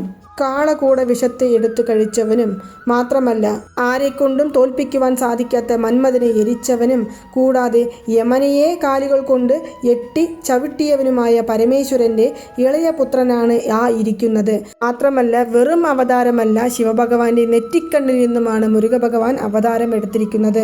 അവന് ഒരുപാട് പേരുകളുണ്ട്. വടിവേലൻ എന്നും മുരുകൻ എന്നും കുമരൻ എന്നും കന്ദൻ എന്നും കാർത്തികേയൻ എന്നും കടമ്പൻ എന്നും ഇങ്ങനെ പല തിരുനാമങ്ങളാണ് ഉള്ളത്. ഇതു കേട്ട താരകാസുരൻ തൻ്റെ സാരഥിയോട് തൻ്റെ തേർ മുരുക ഭഗവാന്റെ തേരിൻ്റെ അടുത്തേക്ക് കൊണ്ടുപോയി നിർത്തുവാനായി ആവശ്യപ്പെട്ടു. അവിടെ ചെന്ന് നിർത്തിയതും മുരുക ഭഗവാനെ താരകാസുരൻ ഉറ്റുനോക്കുകയാണ്. താരകാസുരൻ സൂക്ഷിച്ചു നോക്കുമ്പോൾ 6 മുഖങ്ങളും 12 കൈകളും അതിലെല്ലാം തന്നെ ആയുധങ്ങളും പത്മം പോലെ ജ്വലിക്കുന്ന മുഖത്തോടു കൂടിയുള്ളവനുമാണ്. കണ്ണിമ വെട്ടാതെ തന്നെ വടിവേലനെ താരകാസുരൻ നോക്കി നിന്നു. പിന്നീട് പതുക്കെ പറഞ്ഞു, മുരുക, അങ്ങയെ കാണുമ്പോൾ 2 കൈയുമെടുത്ത് തൊഴുതുവാനാണ് തോന്നുന്നത്. എന്നാലും കാലമായിട്ട് ദേവന്മാർക്കും അസുരന്മാർക്കും യുദ്ധങ്ങൾ നടന്നുകൊണ്ടിരിക്കുകയാണ്. ഞങ്ങൾ അതിനെയെല്ലാം തന്നെ തീർത്തെടുക്കുവാനായിട്ട് ശ്രമിച്ചു കൊണ്ടിരിക്കുകയാണ്. എനിക്കും എൻ്റെ സഹോദരങ്ങൾക്കും തങ്ങളുടെ പിതാവായ ശിവഭഗവാൻ അനുഗ്രഹം തന്നിട്ടുണ്ട്. അതുകൊണ്ട് തന്നെ ഞങ്ങളെ വധിക്കുവാൻ നിങ്ങളെക്കൊണ്ട് സാധിക്കില്ല. ഇത് കേട്ട ഉടൻ തന്നെ മുരുക ഭഗവാൻ പറഞ്ഞു, നന്നായിട്ടുണ്ട് നിങ്ങളുടെ സംസാരം. ഇത് കേൾക്കുമ്പോൾ കാതുകൾ കുളിർമയടയുന്നു. പക്ഷേ ഒരു കാര്യം നിങ്ങൾ ഓർത്തു, ശിവഭഗവാൻ നിങ്ങളോട് എന്തു പറഞ്ഞാണോ നിങ്ങൾക്ക് അനുഗ്രഹം തന്നത്, പക്ഷേ ആ ഒരു കാര്യം പോലും നിങ്ങൾ ഇതുവരെയും പാലിച്ചിട്ടില്ല. ഭഗവാൻ വരം തന്ന് അനുഗ്രഹിക്കുന്നത് ഈ ലോക നന്മയ്ക്ക് വേണ്ടിയാണ്. പക്ഷെ നിങ്ങൾ ഇപ്പോൾ ചെയ്തുകൊണ്ടിരിക്കുന്നത് ലോകത്തിന് തിന്മയാണ്. ഞാൻ ഇപ്പോൾ വന്നിരിക്കുന്നത് നിങ്ങളെ ഇല്ലാതാക്കുവാൻ വേണ്ടിയാണ്. അത് വേറെ ആരും എനിക്ക് കൽപ്പിച്ചതല്ല, സാക്ഷാൽ ശിവഭഗവാൻ തന്നെയാണ്. ഇത് കേട്ടപ്പോൾ താരകാസുരന് തൻ്റെ അസുരഗുണം വീണ്ടും വന്നു. ഈ ഒരു ചെറിയ യുവാവാണോ എന്നെ കൊല്ലുവാനായിട്ട് വന്നിരിക്കുന്നത്? ശിവഭഗവാൻ അനുഗ്രഹം തന്നത് മാത്രമല്ല, യമനെയും മഹാവിഷ്ണുവിനെയും അവരുടെ നാടുകളിലേക്ക് തന്നെ ചെന്ന് അവരെ തോൽപ്പിച്ചവനാണ് ഞാൻ. കൂടാതെ മഹാവിഷ്ണുവിൻ്റെ എൻ്റെ നെഞ്ചിൽ ഒരു വീരപതക്കമായി നിൽക്കുമ്പോൾ ഒരു കുഞ്ഞു കുരുന്നായ നീ എങ്ങനെയാണ് എന്നെ തോൽപ്പിക്കുവാൻ പോകുന്നത്? വരൂ, നമുക്ക് യുദ്ധത്തിന് തയ്യാറാകാം എന്ന് പറഞ്ഞ് മുരുക ഭഗവാനെ താരകാസുരൻ യുദ്ധത്തിന് ക്ഷണിക്കുകയാണ് ചെയ്തത്. ഉടൻ തന്നെ യുദ്ധം തുടങ്ങി. എന്തെല്ലാമോ ചെയ്തു നോക്കി. താരകാസുരന് മുരുക ഭഗവാന്റെ മുന്നിൽ പിടിച്ചു നിൽക്കുവാൻ സാധിച്ചില്ല. വീണ്ടും അഭയമെന്ന വണ്ണം ക്രൗഞ്ചി മലയുടെ അകത്തേക്ക് താരകാസുരൻ ചെന്നു. താരകാസുരനെ വധിക്കുവാൻ മുരുക ഭഗവാൻ ക്രൗഞ്ചി മലയുടെ അകത്തേക്ക് പോകണമെന്നില്ല. മറിച്ച് ഭഗവാന്റെ കയ്യിലുള്ള വേൽ മാത്രം മതി. ആ വേൽ കൊണ്ട് മുരുക ഭഗവാൻ ക്രൗഞ്ചി മലയിലേക്ക് എറിഞ്ഞു. ക്രൗഞ്ചി മല എന്ന് പറയുന്നത് ഒരു അസുരനാണ്. ആ അസുരൻ മുരുക ഭഗവാന്റെ വേരേറ്റതും തന്നെ ചാഞ്ഞ് താഴെ വീഴുകയാണ് ചെയ്തത്. ആ മലയുടെ ഉള്ളിൽ നിന്നും തൻ്റെ സഹോദരന്മാരെല്ലാവരും തന്നെ പുറത്ത് വളരെ ആഘോഷത്തോടുകൂടി വന്നു. ഈ സമയത്ത് താരകാസുരൻ രക്ഷപ്പെടുവാനായിട്ട് ഒരുപാട് ശ്രമങ്ങൾ നടത്തിയെങ്കിലും മുരുക ഭഗവാന്റെ വേലിന് മുന്നിൽ താരകാസുരന് മരണം കൈവരിക്കേണ്ടതായിട്ട് വന്നു. താരകാസുരൻ്റെ മരണം അറിഞ്ഞ ഭാര്യ ഗൗരിയും മറ്റു ഭാര്യമാരും എല്ലാവരും ചേർന്ന് നേരെ താരകാസുരൻ്റെ അടുത്തേക്ക് ഓടി വന്നുകൊണ്ട് ആരാലും തോൽപ്പിക്കാൻ സാധിക്കില്ല എന്ന് പറഞ്ഞ് മരണമില്ലാത്ത ഒരു വരം വാങ്ങിയ അങ്ങേക്കാണോ ഈ ഗതി, അതും ഒരു ചെറിയ കുരുന്നിൻ്റെ കയ്യിൽ നിന്നാണോ മരണം ഏറ്റുവാങ്ങേണ്ടി വന്നത് എന്ന് പറഞ്ഞ് കതറിക്കരഞ്ഞുകൊണ്ടിരുന്നു. ഈ സമയത്ത് താരകാസുരൻ്റെ പുത്രനായ അസുരേന്ദ്രനും അവിടെ വന്ന് കരഞ്ഞുകൊണ്ടിരുന്നു. തൻ്റെ പിതാവിനെ കൊന്നവനെ പഴി തീർക്കാതെ വിടില്ല എന്ന് പറഞ്ഞ അസുരേന്ദ്രൻ അവിടെ നിന്ന് നേരെ ഓടിയത് തൻ്റെ വലിയച്ഛനായ ശൂരപത്മാസുരന്റെ അടുത്തേക്കാണ്. ഒരു ചെറിയ ബാലകൻ തൻ്റെ പിതാവിനെ വധം ചെയ്തതായും അവൻ പെട്ടെന്ന് രൂപം മാറുന്നതായും അവൻ്റെ കയ്യിൽ ഒരു ആയുധമുണ്ട്, അതിന് ശക്തിവേൽ എന്നുള്ള പേരാണ് ഉള്ളത് എന്നും മുരുക ഭഗവാനെ കുറിച്ച് അസുരേന്ദ്രൻ ശൂരപത്മാസുരനോട് വിവരിക്കുകയുണ്ടായി. തൻ്റെ സഹോദരനെ കൊന്നവനെ കൊല്ലാതെ വിടില്ല എന്നുള്ള ആ ഒരു ആക്രോശത്തോടു കൂടി തന്നെ ശൂരപത്മൻ തൻ്റെ പടകളെ എല്ലാവരെയും കൂട്ടി യുദ്ധത്തിന് പുറപ്പെട്ടു. പക്ഷേ ആ സമയത്ത് തൻ്റെ മന്ത്രിയായ അമോഘൻ്റെ ശബ്ദം കേട്ട് ശൂരപത്മൻ അവിടെ തന്നെ നിന്നു. എന്താണ് അമോഘൻ പറയുന്നത് എന്ന് കേട്ടു. അമോഘൻ പറഞ്ഞു, നിങ്ങൾ കരുതുന്നത് പോലെ അവനൊരു ചെറിയ കുഞ്ഞല്ല, അത് വേറെ ആരുമല്ല, സാക്ഷാൽ ശിവപുത്രൻ തന്നെയാണ്. നമ്മുടെ കുലദൈവമായ ശിവനെ നമ്മൾ എങ്ങനെയാണോ കൈയെടുത്ത് തൊഴുതുന്നത്, അതുപോലെ തന്നെ ശിവൻ പുത്രനായ മുരുകനെയും നമ്മൾ കൈയെടുത്തു തന്നെ തൊഴുതണം, അല്ലാതെ അവനോട് യുദ്ധത്തിനല്ല പോകേണ്ടത് എന്ന് അമോഘൻ ശൂരപത്മാസുരനോട് വിവരിക്കുകയുണ്ടായി. നമ്മൾ കാണേണ്ടത് നമ്മുടെ ശത്രുവിൻ്റെ വയസ്സല്ല, മറിച്ച് ശക്തിയെയാണ്. ഇതൊന്നും അറിയാതെയാണ് താരകാസുരൻ അവനോട് യുദ്ധത്തിന് പോയതും ഇപ്പോൾ മരണം കൈവരിച്ചതും. നമ്മളും ആ തെറ്റുകൾ തന്നെ ചെയ്തിട്ടുണ്ടെങ്കിൽ നമുക്കും മരണം കൈവരിക്കേണ്ടതായിട്ട് വരും. അതുകൊണ്ട് തന്നെ മുരുകൻ എന്തിനാണ് വന്നിരിക്കുന്നത് എന്നും ആരാണ് മുത്തുക്കുമരനെ പറഞ്ഞു വിട്ടിരിക്കുന്നത് എന്നും കാണുക. കാരണം ശിവഭഗവാൻ നമുക്ക് അനുഗ്രഹം തന്ന ഭഗവാനാണ്. അതുകൊണ്ട് ശിവഭഗവാൻ ഒരിക്കലും നമ്മളെ കൊല്ലുവാനായിട്ട് ഇവരെ അയച്ചുവിടില്ല. ഒരു പക്ഷേ നമ്മുടെ വംശ എതിരികളായ ദേവന്മാർ പറഞ്ഞതനുസരിച്ചായിരിക്കും മുരുകൻ ഇപ്പോൾ ഇവിടെ വന്നു നിൽക്കുന്നത്. അതുകൊണ്ട് അവർ എന്തിനാണ് വന്നിരിക്കുന്നത് എന്ന് നമ്മൾ ആദ്യം മനസ്സിലാക്കേണ്ടതുണ്ട് എന്ന് പറയുമ്പോൾ അത് ശൂരപത്മൻ സമ്മതിക്കുകയാണ് ചെയ്തത്. മാത്രമല്ല തൻ്റെ ദൂതന്മാരെ കിളികളായിട്ടും മയിലുകളായിട്ടും അതുപോലെ തന്നെ പക്ഷികളായിട്ടും മാറാൻ അനുഗ്രഹം കൊടുക്കുകയും അവർ മുരുക ഭഗവാന് ചുറ്റിപ്പറ്റി നിന്ന് അവരുടെ സംസാരങ്ങളെല്ലാം കേട്ടുകൊണ്ടുവന്ന് ശൂരപത്മനോട് വിവരിക്കുവാനുമായിട്ട് അവരെ പറഞ്ഞയക്കുന്നു. ഈ ഒരു സമയത്ത് മുരുക ഭഗവാനും തൻ്റെ സഹോദരന്മാരായ വീരബാഹു, വീരമഹേന്ദ്രൻ എല്ലാവരും ചേർന്ന് ഏതെങ്കിലും ഒരു സ്ഥലം കണ്ടെത്തി നമുക്ക് അവിടെ കുറച്ച് നാൾ താമസിക്കണം, അതിനുശേഷം എന്താണ് ചെയ്യേണ്ടതെന്ന് തീരുമാനിക്കാമെന്ന് പറയുന്നു. അവർ താമസിക്കുവാനായി കണ്ടെടുത്ത സ്ഥലമാണ് സെന്തൂർ നഗരം എന്നറിയപ്പെടുന്ന ഇപ്പോഴുള്ള തിരുച്ചെന്തൂർ. അവിടെ ഇരുന്നു കൊണ്ട് മുരുക ഭഗവാനും വീരബാഹുവും വീരമഹേന്ദ്രനും എല്ലാവരും ചേർന്ന് എങ്ങനെയാണ് അസുരന്മാരെ വധം ചെയ്യേണ്ടത് എന്ന് സംസാരിച്ചു കൊണ്ടിരിക്കുന്ന സമയത്ത് പെട്ടെന്ന് മുരുക ഭഗവാൻ വീരബാഹുവിനോട് പോയി പറഞ്ഞു, അവർ നമ്മളെ തേടി വരുന്നതിന് മുന്നേ നമ്മൾ അവരെ തേടി പോകണം. എങ്കിൽ മാത്രമേ അവരുടെ ശക്തി എന്താണ്, അവരുടെ ബലം എന്താണ് എന്ന് നമുക്ക് തിരിച്ചറിയുവാൻ സാധിക്കുകയുള്ളൂ. അതുകൊണ്ട് അവർ വരുന്നതിന് മുന്നേ വീരബാഹു വീരമഹേന്ദ്ര പട്ടണത്തിലേക്ക് പോയി അവിടെയുള്ള സ്ഥിതിഗതികളെക്കുറിച്ച് വിവരിക്കുക. മാത്രമല്ല ശൂരപത്മനാൽ കാരാഗ്രഹത്തിൽ അടയ്ക്കപ്പെട്ട ജയന്തനും മറ്റു ദേവന്മാർക്കുമെല്ലാം എന്താണ് സംഭവിച്ചിരിക്കുന്നത്, അവർ എവിടെയാണ് ഉള്ളത്, ഏതു കാരാഗ്രഹത്തിലാണ് അവരെ കൊണ്ടിട്ടിരിക്കുന്നത് എന്നെല്ലാം തന്നെ നോക്കി കണ്ടറിഞ്ഞ് എനിക്ക് വിവരമറിയിക്കുക. ഇതെല്ലാം നോക്കിക്കണ്ടതിനു ശേഷം ശൂരപത്മാസുരനോട് യുദ്ധം വേണ്ട, ഞങ്ങൾക്ക് അടച്ചു വച്ചിരിക്കുന്ന ദേവാദി ദേവന്മാരെയെല്ലാം വിട്ടുതരുക, ഞങ്ങൾ തിരികെ പോയിക്കൊള്ളാമെന്ന് വാക്ക് തർക്കമില്ലാതെ സമരസത്തോടുകൂടി സംസാരിച്ചു വരിക എന്നും വീരബാഹുവിനോട് പറയുന്നു. വീരബാഹു പറഞ്ഞു നോക്കുന്നു, എല്ലാം ശരിയാണ്, ഞാൻ അവിടെ പോകുന്നതും അവിടെ ചുറ്റി നോക്കുന്നതും അവിടുത്തെ കാര്യങ്ങളെല്ലാം തിരക്കി അറിയുന്നതും എല്ലാം ശരിയാണ്. പക്ഷേ ശൂരപത്മാസുരനോട് നമ്മൾ ഒരിക്കലും സമരസം സംസാരിക്കാൻ പറ്റില്ല. കാരണം നമ്മൾ പറയുന്നതനുസരിച്ച് അവൻ ചെയ്യില്ല. അവനെക്കുറിച്ച് നിങ്ങൾക്ക് അറിഞ്ഞിട്ടാണോ നിങ്ങൾ വീണ്ടും ഈ കാര്യം പറയുന്നത് എന്ന് മുരുക ഭഗവാനോട് ചോദിക്കുമ്പോൾ മുരുക ഭഗവാൻ പറയുന്നു, യുദ്ധത്തിന് എനിക്ക് താല്പര്യമില്ല, സംസാരിച്ച് നമ്മുടെ വഴിയിലേക്ക് കൊണ്ടുവരുവാൻ സാധിക്കുകയാണെങ്കിൽ അത് അത്രയും നല്ലതല്ലേ. വീരബാഹു ഈ ഒരു തവണ ഞാൻ പറയുന്നത് കേൾക്കൂ എന്ന് പറഞ്ഞ് വീരബാഹുവിനെ വീരമഹേന്ദ്ര പട്ടണത്തിലേക്ക് അയച്ചു വിടുന്നു. രൂപം മാറിയ വീരമഹേന്ദ്ര പട്ടണത്തിലെത്തിയ വീരബാഹു അവിടെ എല്ലാം നോക്കിക്കാണുകയാണ് ചെയ്യുന്നത്. അവിടെ ചെന്നപ്പോൾ തന്നെ അതിശയകരമായ ആ കൊട്ടാര നിർമ്മാണം കണ്ട് വീരബാഹു ഒന്ന് നെട്ടിത്തരിച്ചു പോവുകയാണ്. മാത്രമല്ല അവിടുത്തെ രാജാവായ ശൂരപത്മനെ കണ്ട് ഒന്ന് ആരും നോക്കിപ്പോകുമെന്നാണ് പറയുന്നത്. അത്രയും ആജാനുബാഹുവായിട്ടാണ് നമ്മുടെ ശൂരപത്മാസുരൻ അവിടെ നിലനിൽക്കുന്നത്. കൂടാതെ പതുക്കെ കൊട്ടാരത്തിൻ്റെ വലതുവശത്തുള്ള കവാടത്തിലൂടെ അകത്തേക്ക് കയറിയ വീരബാഹു ദേവാദിദേവന്മാരെ എല്ലാവരെയും കാണുകയും ഒന്നുകൊണ്ടും വിഷമിക്കേണ്ട, നിങ്ങളെ തേടി എൻ്റെ നാഥനായ സുബ്രഹ്മണ്യൻ വന്നുകൊണ്ടിരിക്കുകയാണ്. അവൻ നിങ്ങളെ എല്ലാവരെയും രക്ഷപ്പെടുത്തും. മാത്രമല്ല നിങ്ങൾക്ക് നഷ്ടപ്പെട്ട സ്ഥാനമാനങ്ങളെല്ലാം തിരിച്ചു പിടിക്കുവാനും സാധിക്കും. നിങ്ങൾ ഭയപ്പെടാതെ കിടന്നുറങ്ങൂ എന്ന് പറയുന്നു. ഇതെല്ലാം കേട്ട ദേവാദിദേവന്മാർക്ക് എല്ലാവർക്കും സന്തോഷം. ഇനി എന്താണ് എന്ന് പറയുന്ന സമയത്ത് വീരബാഹു ചോദിക്കുന്നു, ഞാൻ മുരുക ഭഗവാൻ പറഞ്ഞതിന് ശേഷമാണ് ഇവിടെ വന്നത്, നിങ്ങളെ കാണുന്നതും. പക്ഷേ മുരുക ഭഗവാൻ നിങ്ങൾക്ക് വേണ്ടി എന്തെല്ലാമോ ചെയ്യുന്നുണ്ടല്ലോ, നിങ്ങൾ എന്താണ് മുരുകന് വേണ്ടി ചെയ്യുന്നത് എന്ന് ചോദിക്കുമ്പോൾ, ഞങ്ങൾ എന്താണ് അവർക്ക് വേണ്ടി ചെയ്യേണ്ടത്? ശിവപുത്രനായ മുരുകന് വേണ്ടി ഞങ്ങൾ എന്തു കാര്യമാണ് ചെയ്യേണ്ടത് എന്ന് ജയന്തൻ ചോദിക്കുമ്പോൾ, ജയന്തൻ്റെ സഹോദരിയും ഇന്ദ്രൻ്റെ പുത്രിയുമായ ദേവസേനയെ മുരുക ഭഗവാനെ വിവാഹം ചെയ്തു കൊടുക്കണമെന്ന് ചോദിക്കുന്നു. അതിന് അവരെല്ലാവരും തന്നെ സമ്മതിക്കുന്നു. ഇതെല്ലാം കഴിഞ്ഞ ഉടനെ വീരബാഹു നേരെ കൊട്ടാരത്തിലേക്കാണ് പോകുന്നത്. കൊട്ടാരത്തിൽ ആ സിംഹാസനത്തിലിരിക്കുന്ന ശൂരപത്മാസുരനെ കണ്ടപ്പോൾ തന്നെ വീരബാഹു ഒരു 10 മിനിറ്റ് അവരെ തന്നെ നോക്കി നിന്നു എന്നാണ് പറയുന്നത്. കാരണം ഉഗ്രൻ, മയൂരൻ എന്നറിയപ്പെടുന്ന 2 കാവൽക്കാരോടുകൂടി രത്ന സിംഹാസനത്തിലിരിക്കുന്ന ശൂരപത്മാസുരൻ കാണുമ്പോൾ ആഭരണങ്ങൾ അണിഞ്ഞു എന്ന് മാത്രമല്ല നെറ്റി നിറയെ തിരുനീര്, അതായത് ഭസ്മം അണിഞ്ഞിരിക്കുന്നു എന്നും കൂടിയാണ് പറയുന്നത്. കാരണം ശിവഭക്തനാണ് നമ്മുടെ ശൂരപത്മാസുരൻ. ഇനിയും താമസിക്കേണ്ട കാര്യമില്ല, തൻ്റെ സ്വയരൂപം ഇവിടെ വെളിപ്പെടുത്തേണ്ടതായിട്ട് വരുന്നുണ്ട് എന്ന് മനസ്സിലാക്കിയ വീരബാഹു തൻ്റെ രൂപം വെളിയിലേക്ക് കൊണ്ടുവന്നു. വീരബാഹുവിനെ കണ്ടതും സഭയിലുള്ള എല്ലാവരും തന്നെ നെട്ടിത്തരിച്ചു പോയി. കാരണം ഇത്രയും കാവൽക്കാരെയും മറികടന്ന് എങ്ങനെ ഇവർ കൊട്ടാരത്തിനകത്തേക്ക് കടന്നു എന്നുള്ള ചിന്താഗതിയായി. ആരാണ് നീ എന്നും എന്തിനാണ് വന്നിരിക്കുന്നത് എന്നും ചോദ്യങ്ങൾ ഉന്നയിച്ചുകൊണ്ടിരുന്നു. ഞാൻ മുരുകൻ്റെ ദൂതനാണ്. മാത്രമല്ല ഇവിടെ അടച്ചു വച്ചിരിക്കുന്ന ജയന്തനെയും ദേവന്മാരെയും നിങ്ങൾ മോചിപ്പിക്കുക. ഇത് മുരുകൻ്റെ കൽപ്പനയാണ്. എങ്കിൽ നിങ്ങൾക്ക് ജീവനും കൊണ്ട് രക്ഷപ്പെടാം. മാത്രമല്ല നിങ്ങളുടെ രാജ്യവും നിങ്ങൾക്ക് തിരിച്ചു കിട്ടും. പക്ഷേ ഇതിന് നിങ്ങൾ സമ്മതിച്ചില്ല എന്നുണ്ടെങ്കിൽ നിങ്ങളുടെ തല തറയിൽ കിടന്ന് ഉരുളും എന്ന് വീരബാഹു ശൂരപത്മാസുരനെ നോക്കി പറയുന്നു. ഇത് കേട്ട ഉടൻ ശൂരപത്മാസുരൻ സിംഹാസനത്തിൽ നിന്ന് ചാടി എഴുന്നേറ്റ് പറഞ്ഞു, ഈ ലോകത്ത് ഞങ്ങളെ ആരെക്കൊണ്ടും തോൽപ്പിക്കുവാൻ സാധിക്കില്ല. ശിവഭഗവാനെ കൊണ്ട് വരം വാങ്ങിയ എന്നെയാണോ നീ ഭയപ്പെടുത്തുന്നത്? നിന്റെ ഗുരുനാഥൻ എന്നറിയപ്പെടുന്ന അല്ലെങ്കിൽ നിന്റെ തലവൻ എന്നറിയപ്പെടുന്ന മുരുകനാൽ എന്നെ ഒന്നും ചെയ്യുവാൻ സാധിക്കില്ല. നിന്നെ ഞാനിപ്പോൾ കാരാഗ്രഹത്തിൽ അടയ്ക്കുവാൻ പോകുന്നു എന്ന് പറയുന്നു.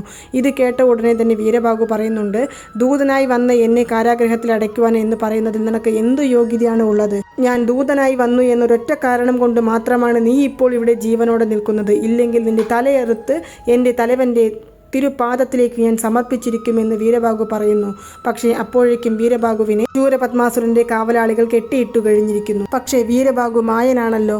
ആ മായയിൽ നിന്നും രക്ഷപ്പെടുവാൻ വീരബാഹുവിന് കഴിഞ്ഞു. രക്ഷപ്പെടുന്ന സമയത്ത് വെറുതെയൊന്നും അവിടെ നിന്ന് വന്നില്ല. മറിച്ച് ആ കൊട്ടാരത്തെ തന്നെ തവിടുപൊടിയാക്കുകയും ശൂരപത്മാസുരന്റെ ഇളയ പുത്രനായ വജ്രബാഹുവിനെയും അവിടെ കൂടിയിരിക്കുന്ന അസുരന്മാരെയും എല്ലാം കൊന്നൊടുക്കിയതിനു ശേഷം മാത്രമാണ് വീരബാഹു അവിടെ നിന്നും തിരുച്ചെന്തൂരിലേക്ക് മടങ്ങി വന്നത്. തൻ്റെ പുത്രനായ വജ്രബാഹു മരണപ്പെട്ട് കിടക്കുന്നത് കണ്ട ശൂരപത്മാസുരന് കലികൊണ്ട് അവിടെ നിൽക്കുവാൻ സാധിച്ചില്ല. തൻ്റെ എല്ലാ പടകളെയും പെട്ടെന്ന് തന്നെ കൊട്ടാരത്തിലേക്ക് വരുവാൻ പറയുകയും മാത്രമല്ല യുദ്ധത്തിനുള്ള തയ്യാറെടുപ്പുകൾ നടത്തുവാൻ തുടങ്ങുക എന്ന് കൽപ്പിക്കുകയും ചെയ്തു. പക്ഷേ ഈ ഒരു സമയത്ത് ശൂരപത്മാസുരൻ്റെ മന്ത്രി അവിടേക്ക് വരികയും, ഇപ്പോൾ നമ്മൾ ഈ ഒരു യുദ്ധത്തിന് പുറപ്പെടുന്ന സമയത്ത് നിങ്ങൾ ചെറിയ കാര്യങ്ങളെല്ലാം മനസ്സിലാക്കേണ്ടതുണ്ട് എന്ന് പറയുന്നു. എന്താണ് കാര്യങ്ങളെന്ന് ചോദിക്കുമ്പോൾ, നമ്മൾ ദൂതന്മാരായി അയച്ചവരെല്ലാവരും തന്നെ തിരിച്ച് ഇവിടെ എത്തിയിട്ടുണ്ട്. അവർ പറയുന്നതനുസരിച്ച് വജ്രബാഹുവിനെ കൊന്ന് വീരബാഹു അവിടെ തിരിച്ചെത്തിയ ഉടൻ തന്നെ മുരുകൻ വീരബാഹുവിനെ ആലിംഗനം ചെയ്യുകയും ദേവന്മാരെല്ലാവരും ആർപ്പ് വിളിക്കുകയും ചെയ്തു. അവർ നമ്മളുടെ ഓരോരുത്തരുടെയും മരണത്തിൽ അത്രയധികം സന്തോഷിക്കുന്നുണ്ട്. മാത്രമല്ല ജയന്തനെയും ദേവന്മാരെയും നമ്മൾ മോചിപ്പിച്ചില്ല എന്നുണ്ടെങ്കിൽ നമ്മുടെ രാജ്യത്തെ തന്നെ ഇല്ലാതാക്കുമെന്ന് മുരുകൻ പറയുന്നത് ഞങ്ങൾ കേട്ടു എന്ന് അവിടെ പോയ ദൂതന്മാരെല്ലാവരും തന്നെ ശൂരപത്മാസുരനോട് വിവരിക്കുന്നുണ്ട്. ഉടൻ തന്നെ ശൂരപത്മാസുരൻ, ശരി, ആരെല്ലാമാണ് ആദ്യം മുരുകനെ കൊല്ലുവാനായിട്ട് പോകുന്നത് എന്ന് ചോദിക്കുമ്പോൾ എല്ലാവരും വളരെ ഉത്സാഹത്തോടു കൂടി ഞാൻ പോകാം പോകാമെന്ന് പറഞ്ഞ് മുന്നേ വന്നു. മാത്രമല്ല ശൂരപത്മാസുരൻ്റെ മൂത്ത പുത്രൻ തൻ്റെ അനുജനായ വജ്രബാഹുവിനെ കൊന്നവനെ എൻ്റെ കൈകൾ കൊണ്ട് തന്നെ കൊല്ലണമെന്ന് പറയുകയും ചെയ്തു. പക്ഷേ ഈ സമയത്ത് സിംഹമുഖൻ വളരെ പതിഞ്ഞ സ്വരത്തിൽ തൻ്റെ ജ്യേഷ്ഠനായ ശൂരപത്മാസുരനോട് പറയുന്നു, നമ്മുടെ എതിരി വളരെ ചെറിയ ആളല്ല എന്ന് നമുക്ക് എല്ലാവർക്കും തന്നെ മനസ്സിലായി കാണും. കാരണം അവൻ്റെ ദൂത് വന്ന വീരബാഹു ഈ കൊട്ടാരത്തെ തന്നെ ഇല്ലാതാക്കുകയും അസുരഗണത്തിൽപ്പെട്ട വജ്രബാഹുവിനെ കൊന്നൊടുക്കുകയും ചെയ്തു എങ്കിൽ അവനേക്കാൾ ഉയർന്ന നിലയിൽ നിൽക്കുന്ന അവൻ്റെ തലവനായ മുരുകൻ എത്രമാത്രം ബലശാലിയായിരിക്കണമെന്ന് നിങ്ങൾ ഒന്ന് ചിന്തിച്ചു നോക്കൂ. ഞാൻ എന്താണ് ഇവിടെ പറഞ്ഞു വരുന്നത് എന്നാൽ നമ്മളെല്ലാവരും തന്നെ ഈ അടച്ചു വച്ചിരിക്കുന്ന ദേവന്മാരെ എല്ലാവരെയും മോചിപ്പിച്ച് മുരുകനോട് ശരണാഗതി അടയുക എന്നതാണ് എൻ്റെ അഭിപ്രായം എന്ന് പറയുമ്പോൾ എല്ലാവരും ചേർന്ന് സിംഹമുഖനെ കളിയാക്കുകയാണ് ചെയ്യുന്നത്.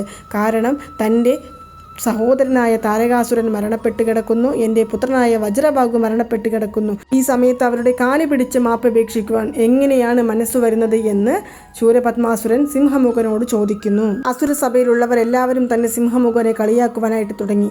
ഒരു ചെറിയ ബാലനെ കണ്ടാണോ പേടിക്കുന്നത് എന്ന് പറഞ്ഞപ്പോൾ സിംഹമുഖൻ പറയുന്നുണ്ട്, ബാലനെ കണ്ട് പേടിക്കുന്നു എന്നതിലുപരി തൻ്റെ സഹോദരനായ താരകാസുരൻ്റെ മരണത്തെയും വജ്രബാഹുവിൻ്റെ മരണത്തെയും കണ്ട് ഞാൻ ഭയക്കുന്നു എന്ന് പറയുന്നു.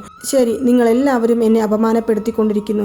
ഇനി എൻ്റെ ജ്യേഷ്ഠനായ ശൂരപത്മാസുരനെ ഞാൻ ആ യുദ്ധത്തിലേക്ക് വിടുന്നില്ല, മറിച്ച് ഞാൻ തന്നെ പോയി ആ ബാലനെ ഇവിടേക്ക് കൊണ്ടുവരാമെന്ന് പറയുമ്പോൾ ശൂരപത്മാസുരൻ തൻ്റെ സഹോദരനെ തടഞ്ഞു നിർത്തിക്കൊണ്ട് പറയുന്നു, വേണ്ട, നീ നിൻ്റെ ഒരു വീരത്വം വിട്ട് നീ ഒരിക്കലും കളിക്കരുത്. നിന്നെ ഞാൻ ഇപ്പോൾ അവിടേക്ക് അയക്കുന്നില്ല, മറിച്ച് എൻ്റെ മൂത്തപുത്രനായ ഭാനുഗോപനെ ഞാൻ അവിടേക്ക് അയക്കാമെന്ന് പറഞ്ഞ് തൻ്റെ മൂത്തപുത്രനായ ഭാനുഗോപനെയാണ് മുരുക ഭഗവാന്റെ അടുത്തേക്ക് യുദ്ധത്തിനായിട്ട് ശൂരപത്മാസുരൻ അയക്കുന്നത്. ഈ സമയത്ത് തിരുച്ചെന്തൂരിൽ നിന്നും യുദ്ധത്തിനായിട്ട് മുരുക ഭഗവാൻ വീരമഹേന്ദ്ര പട്ടണത്തിലേക്ക് വരികയാണ് ചെയ്യുന്നത്. കടൽ കടന്നു വേണം വീരമഹേന്ദ്ര പട്ടണത്തിലേക്ക് വരുവാനായിട്ട്. മുരുക ഭഗവാന്റെ കാൽപ്പെട്ടതും വീരമഹേന്ദ്ര പട്ടണത്തിലേക്കുള്ള പാത കടൽ രാജാവ് ഒരുക്കി കൊടുത്തു. മാത്രമല്ല അവിടെ തങ്ങുവാനായിട്ട് വിശ്വകർമാവ് സ്കന്ദമാനഗരം എന്നുള്ളൊരു പട്ടണത്തിനെയും നിർമ്മിച്ചു കൊടുത്തു. അപ്പോൾ ഇനി നമ്മൾ അടുത്തു കാണാനായിട്ട് പോകുന്നത് യുദ്ധ ദിവസങ്ങളെക്കുറിച്ചാണ്. അത് നമുക്ക് നാളത്തെ വീഡിയോയിലൂടെ കാണാം. നിങ്ങൾക്കെല്ലാവർക്കും ഈ ഒരു വീഡിയോ ഇഷ്ടമായി കാണുമെന്ന് വിശ്വസിക്കുന്നു. ഈ വീഡിയോ ഇഷ്ടമായാൽ മറ്റുള്ളവരിലേക്കും കൂടി എത്തിക്കുവാനായിട്ട് ശ്രമിക്കുക. നന്ദി, നമസ്കാരം.